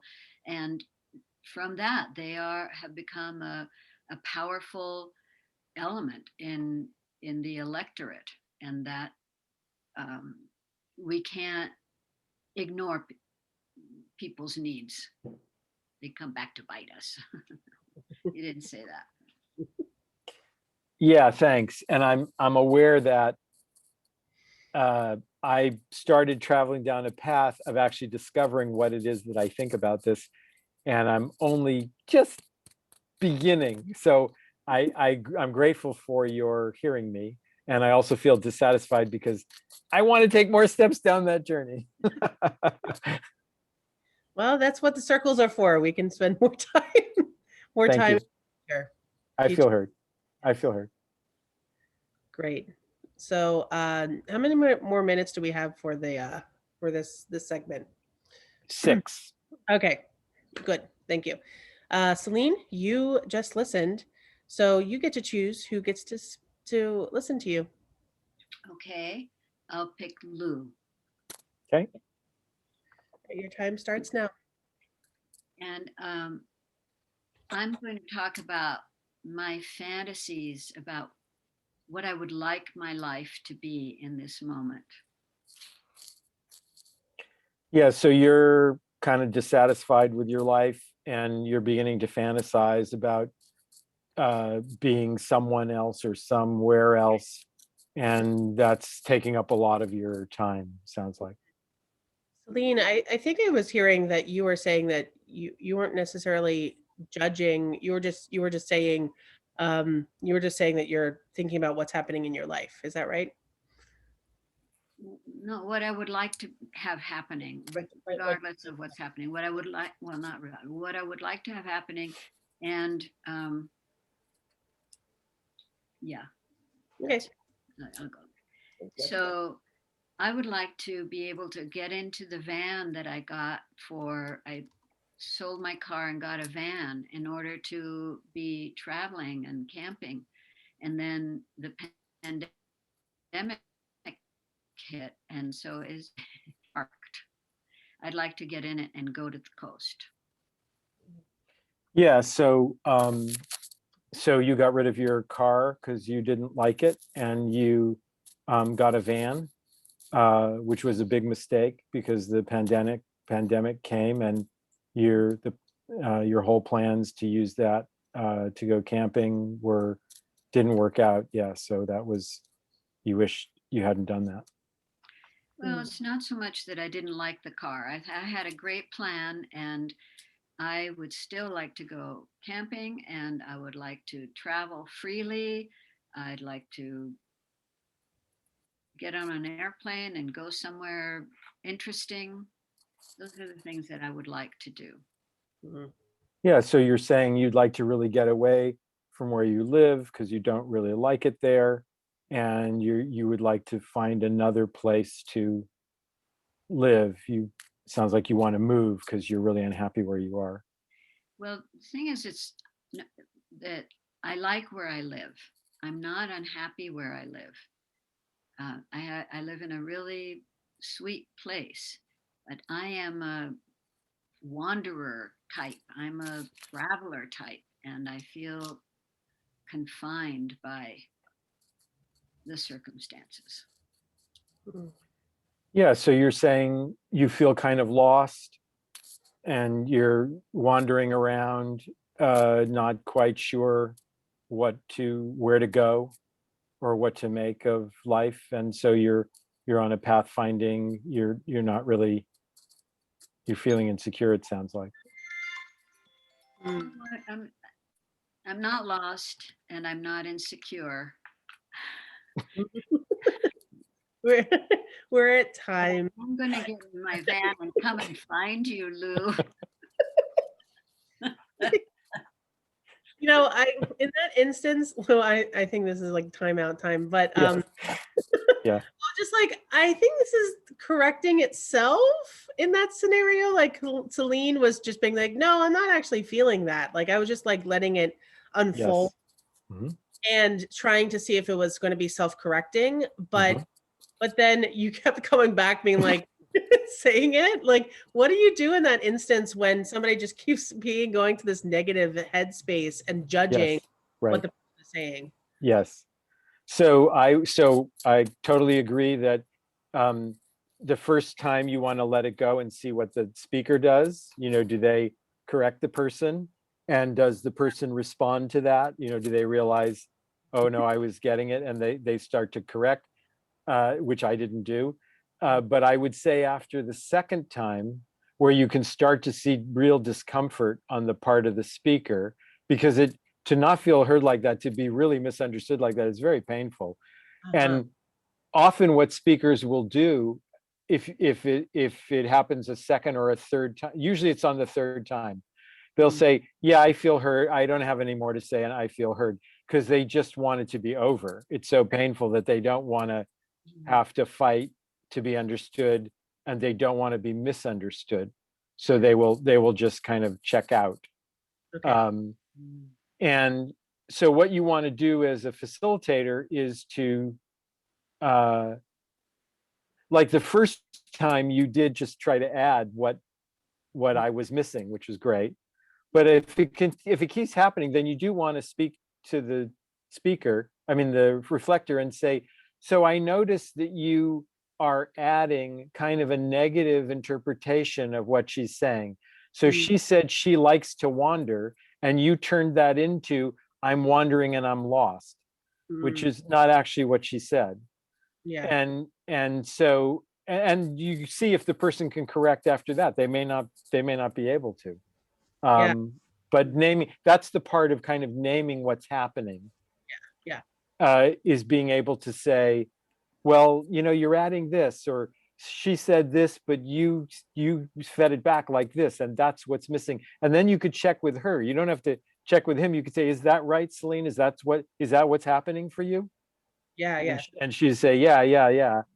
And then, and then the other thing to do is to give her a little bit of the understanding that she wasn't getting, so that she can regain a little bit of emotional balance. Because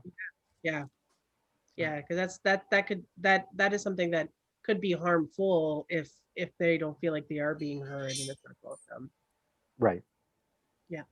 Edwin? So another thing I do is say, Celine, could you just say it in small bits and get a reflection? So if the first speaker is doing maybe, you know, 3-4 concepts, you know, that it can but if they do it really simple, I feel wanderlust or something, and then stop and get a reflection until that happens, and then the next little bit. Because I remember I did an empathy circle with my family, and with my mother, it took me, I said, when you tell long stories, I get lost.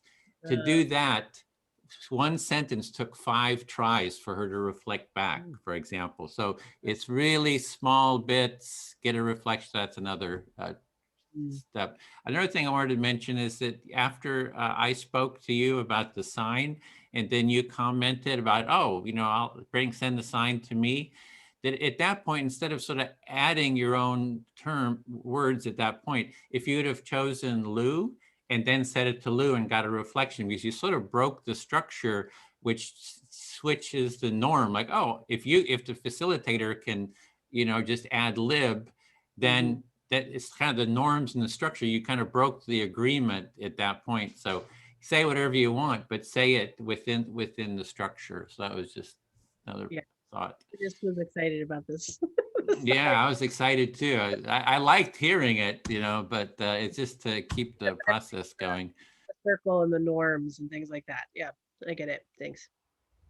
So we have 8 minutes left before we're supposed to go back into the main room. Is that right, Edwin, or did we start late so we're ending a little later? We always go to the top of the hour. So you've already sent a message to the other room? Yeah, it's already out there. So from either one of you then, questions about facilitating in these last few minutes we have left?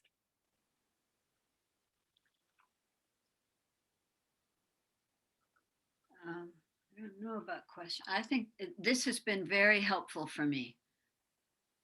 These, these specifics, working with the concrete examples and watching, my responses and things like I question myself, when things are going in a different way. With you for a few moments, Lou, I thought, did I say that? Did I?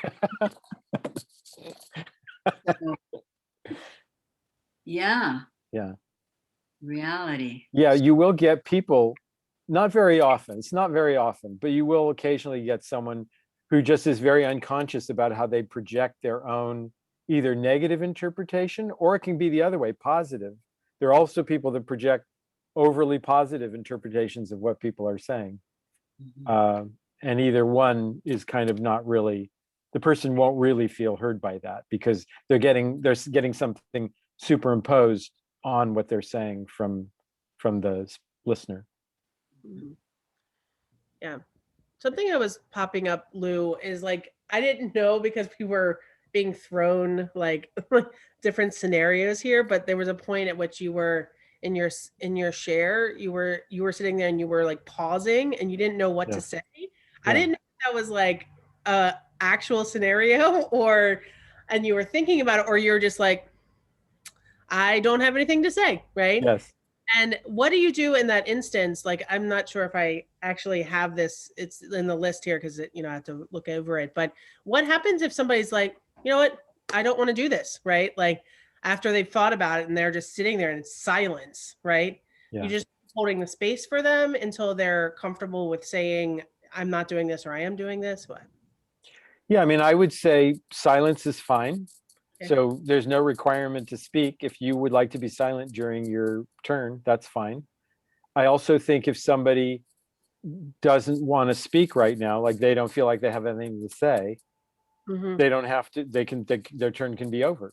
So you would just say, so it sounds like you don't really know what you have to say and you would like your turn to be over. Is that right? Yes. Okay, then you move on. So that's how you keep it in the structure of the circle.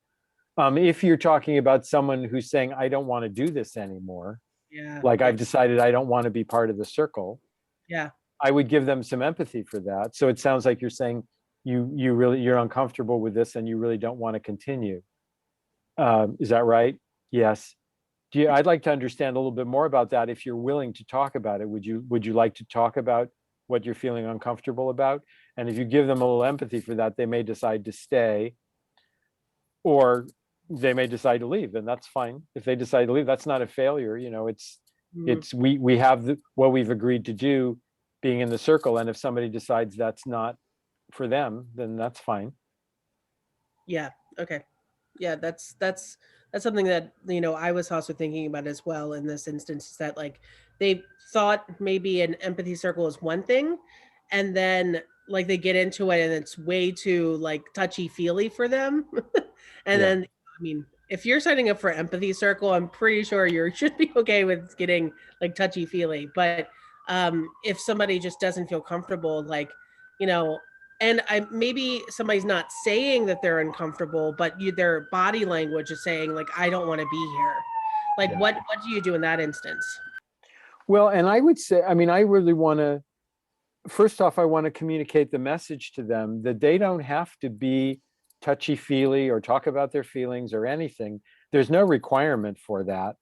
And if part of the reason they're feeling uncomfortable is because they feel like they have to do that, like they're not welcome in the circle unless they're willing to talk about something really vulnerable for them.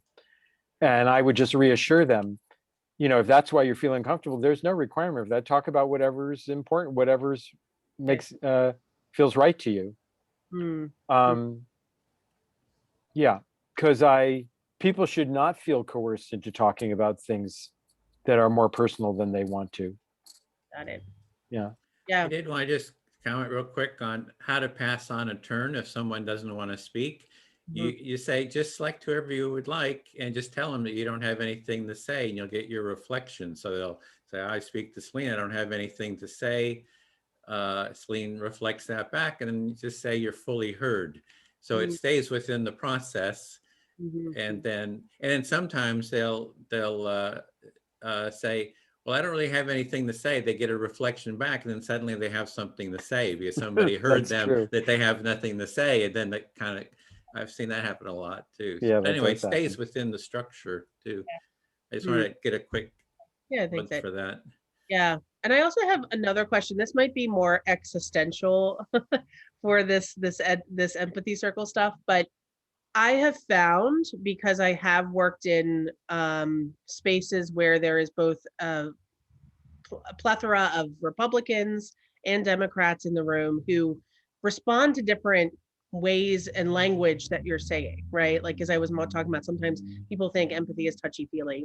I think we all can know that there's people like that out there. But the language that we use, like as in saying what's alive for you right now, and like words like transformation, because that's one of the downfalls that happened with me, is like I was speaking the language of transformation and how do you do positive change, and they wanted to talk about reskilling, right? Reskilling and transformation, two very different like experiences, but they have an interpretation in their own way. So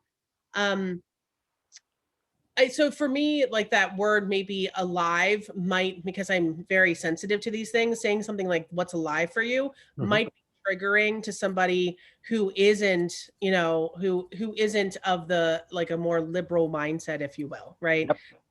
So what do you guys have? So I totally adjust my language for the group, the people that I'm with. And I'm actually very sensitive to new agey, even though I know all that language and actually relate to it, I'm very much a plain language advocate. If I cannot use plain language to describe what I'm doing or what we are doing, then I feel like I have more learning that I need to do. I should be able to explain to my mom how an empathy circle works, and she should be able to participate in it without any new age language or NVC language and yes, liberals are often unconscious about the language that they use, and they think, it's just regular language, and it isn't to everybody. Yeah, for that one, I just say whatever's on your mind, so that's right. That's pretty, pretty understandable. Yeah. Because there's like thoughts, feelings, and emotions, so there's three different things you could even call those out. Like it could be a thought, it can be emotions, or it can be feeling that you're having, right? So that could be something that'd be interesting. I just thank you for the insight. What do you see as the difference between feelings and emotions? A feeling is more about the body and how your body feels, and emotions is something like I feel sad, right? I feel so I that's what I think, right? Emotion is like I think feelings for me is like the manifestation of a feeling an emotion you're having. Okay. All right, I'd like to get us back to our full group here. Welcome back, everyone. Erin, I think you're doing this part, right? Yeah, okay. So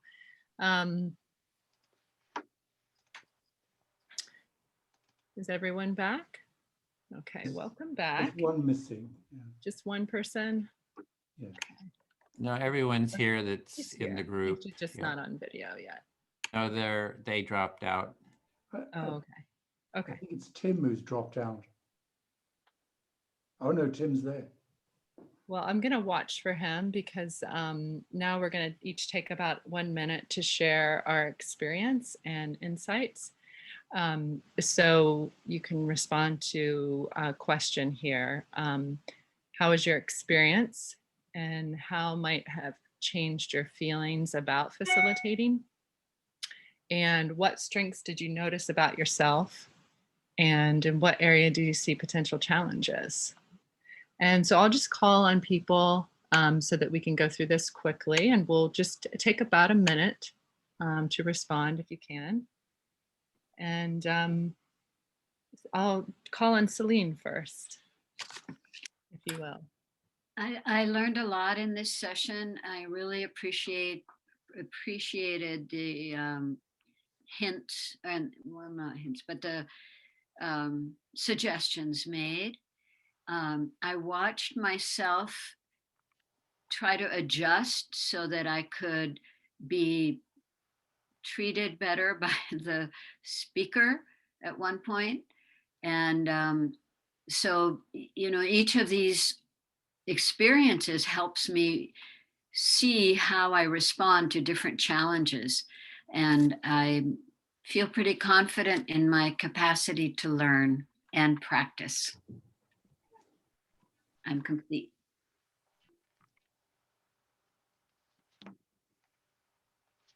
You're muted there, Erin. Sorry about that. Okay, so we'll go to Graham now. Graham, how would you like to respond? Yeah, I follow on from some of the ways in which Celine had described things. I'm really enjoying this process, and that also means that I'm able to keep up with and comfortably cope with whatever comes my way. Because I'm kind of not frightened and paranoid and all sorts of things, that means that I'm definitely growing and enjoying it. So that's really all I can say at the moment. Thank you very much, everybody. Great to hear, Graham. Thank you. And Claire. Hi.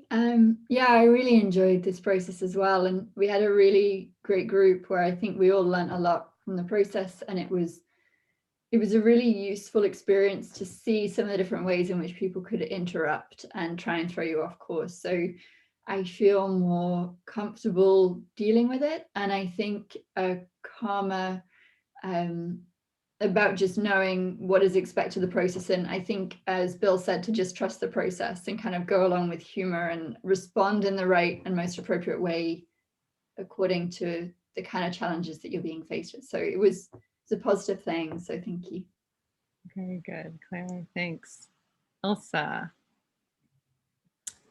I enjoyed the process too. It was fascinating to think of all the various ways people could disrupt this circle, and yeah, it was great to learn from Graham and Claire as well, how they managed it. So it was a great experience to go through, observe, and practice. Thank you.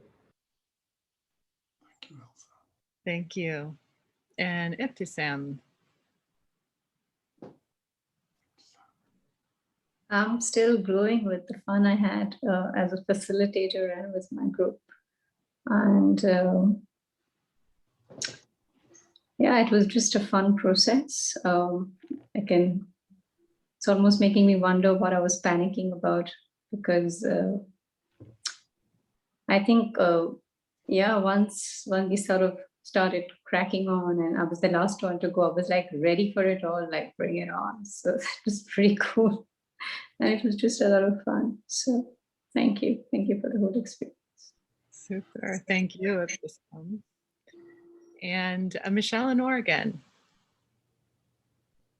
Yeah, the experience for me gave me confidence, really. I think today was kind of the first one that I kind of hearing the same kind of theme from everybody else, is that,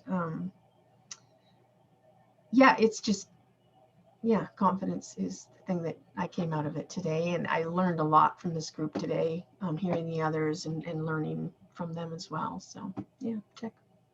Thanks, Michelle. And Renee. Hi, thank you. I really enjoy the assistance of the facilitation of the facilitators in the group, just giving what I could improve on and feedback. It's really been very gratifying. I took a different way of presenting the circle today, something with my own style to it, and got a chance to play with it a little bit. And I appreciated everybody's feedback. Thank you. That's great to hear, Renee. And Linda. Hi, Linda. Sorry, just typing in the chat. Yeah, I really appreciated today. I like I enjoyed the role playing and enjoyed the way the session was set up, and I really learned about I really learned from the other people in the group, from the feedback that I had, and I'm reflecting on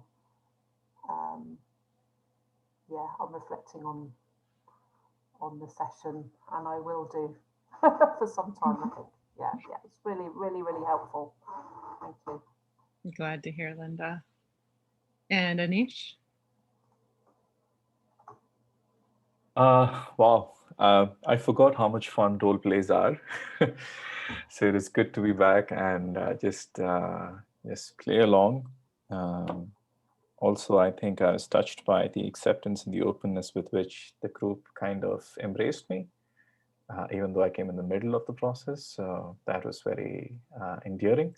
And for the trust to go with the process. So that was very, very sweet.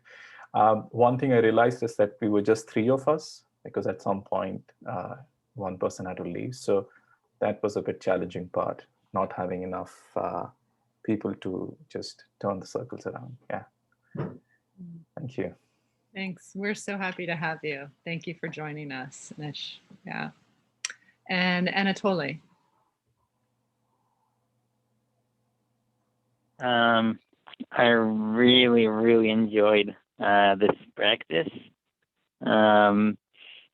Gave me a lot of confidence dealing with challenges, because now I have this kind of picture in my head of how I interrupt the process for a moment to make some correction, some words to guide people. And it was really, really fun. Yeah. Thanks. I'm grateful. I'm so glad to hear that. And Rasha. Yeah, so I actually came today feeling very low and tired. But the fact that even though facilitation is what we were practicing, I feel so refreshed and so full of energy. And that's testimony to how amazing a process this whole empathy circle is. Just wanted to call that out. And one interesting thing that stood out for me today is the fact that in our group, we didn't really complete a full, not even one full circle, because that's how much time each of us took to practice introducing, empathy circles, and even showing what a listener's role and a speaker's role would be. So I think it was a lot of learning, and I loved how that, went on to play. So I'm deeply grateful, very happy. So thank you to everybody. Thank you. And Heather. Today was fun. It was so neat to see each person's style and to learn from them and to be inspired. And we just had such a sweet and kind group. So we also had a really lovely time being with each other and talking about magic and all the fun things in life. So yeah, it was really lovely. Thank you. Thank you, Heather. And Amy. Hi, we did not talk about magic in our group, but we did talk about how Edwin has this massive sign about empathy, and he wished he had it at the Capitol in the insurrection for a photo op. So we talked about that. But it was really interesting, and it was good to clear my my mind be like to talk about the anxiety I was feeling about how they were throwing things left and right to me, and being able to deal with the situations as they came up. It created a sense of freedom for me to speak my mind and to actually just say whatever, you know, whatever's happening, we're all here experiencing it together. So it felt really lovely. So thanks for the opportunity. That's awesome, Amy. And just with the trainees, Timothy, did you want to check in? Yeah, from my small group and also from this large group, what's striking me is about the selection of a topic. I mean, talking about magic, come on, that sounds great. But furthermore, I'm recognizing that even in our small group, we talked about passion and choosing topics that we're authentically passionate about. And you know, like, and encouraging every participant to speak what we humans are passionate about, what is alive, what is moving within us. And so always remembering to say, hey, here's the topic, and please speak about what's really alive for you right in this moment. So that's just that truth is coming back to me. Let's stay alive and be alive together and engage fully. Yeah, that's and maybe that's the magic right there, to stay connected to life. Thank you. Great, thanks, Timothy. And Michelle. Yeah, like really powerful session. Yeah, really skilled facilitators, some really cool like role plays coming up, and just I think week 3 is always a like more challenging one, I think, because it's like bringing the challenges in. Yeah, it was like, yeah, it was great, like all of the learning and insight that came out of that. Like it was, yeah. Super, thank you. After Michelle, Bill, do you have anything you'd like to share? Sure, I really felt that the people in my group were very strong, really, you know, and I have an innate bias against disrupting, although Edwin and Lou might disagree with me. But no, so I tend to go soft, so I really kind of amped it up a bit for me, and there was no problem for that. So I'm really grateful to the people in my group, and it's great to see your strengths, you know, your developing strengths. That's it. Thanks, Bill. Lou, did you have anything you'd like to share now? Oh, you're muted still. I am. Thanks. Gratitude for the people in my group and our time together and the sharing and the learning that happened from that. And I also just want to add to something that Timothy said about talking about what's meaningful to you. So I do think that the empathy circles are more satisfying when people talk about something that is meaningful to them. And one of the things you can do as a facilitator is model that by talking about what's important to you when it's your turn. And that is one of the great powers of the facilitator participating, is that you have that opportunity to do that. And yeah, and I just want to note that in these classes, like where we're doing challenges, it's actually very difficult to keep meaning in the circle because it keeps being interrupted by the things that happen. That is one of the challenges, is that we're so used to having the circles be juicy and, you know, actually sharing ourselves with each other, and that gets interrupted a lot when we're doing this practice. So I just want to acknowledge that. Absolutely. And Edwin, did you have anything you'd like to share?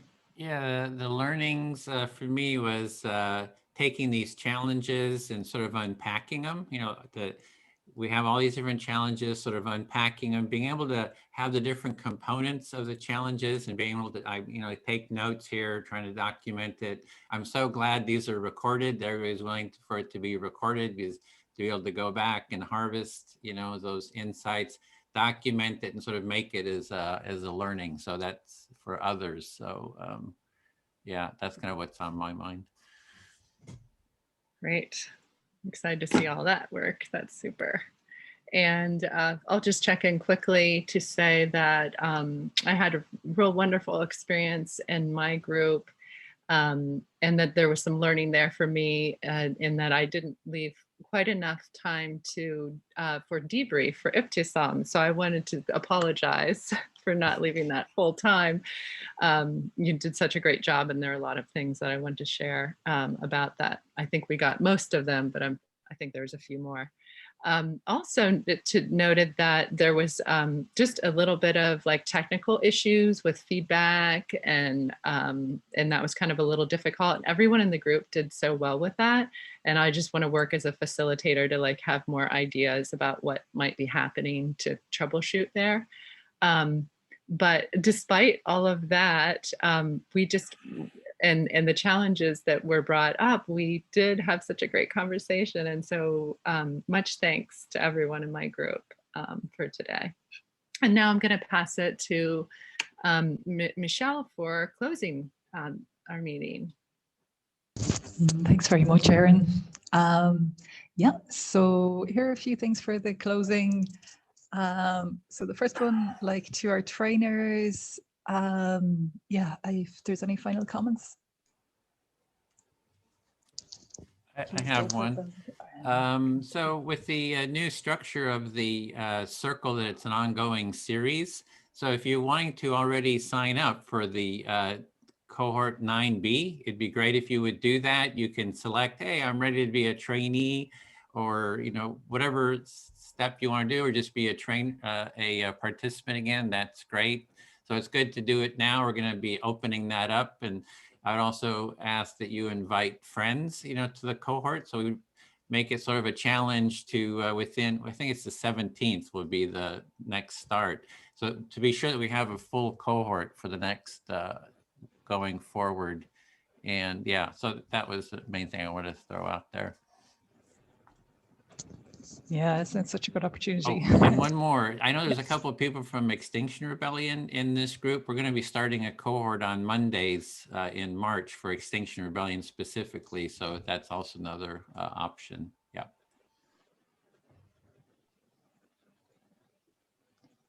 Bill, please, thanks. Sure. I just wanted to say how encouraged I am from dealing with all the problems that we all face. I just would ask people to reflect on the profundity of what happened here in such a short amount of time, the amount of community that we've been able to create and the rest of it. And it might be a small group right now, but I think this is very powerful. And I just really appreciate everybody's effort. Every time I see it, it really is very meaningful. So thank you all. That's it. Ditto, I'll say ditto from me, and I'll add that something that I really love about teaching these classes is that the people who are here are from such a wide range of places and cultures, and yet we come together and we do this work, and it's so easy to see the common humanity in people across cultures, and that is a tremendous source of nourishment and hope for me, for my soul. And so I'm so grateful that you are here doing this, and that I get to contribute to it. It's very meaningful to me. So I'm grateful to you all. Thank you.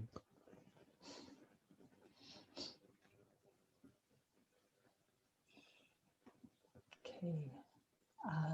Okay, so we'll look at what's coming up next week. So so session 4 next week, we're going to practice the how-to again, and you can ask for challenges if you wish. And 3, the assignments, so we will send them on, and so it'll be a reminder to fill out the feedback survey. The link is in the chat, I believe, already. Where will be in the chat now? There we go. There it is now.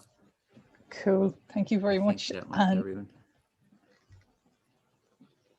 Did you get that? Do you see that? Yes. Okay, it is. Okay.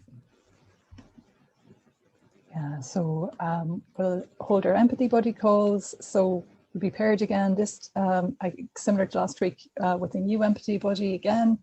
And so try to facilitate an empathy circle with your family or friends, or if you can, it would Yeah.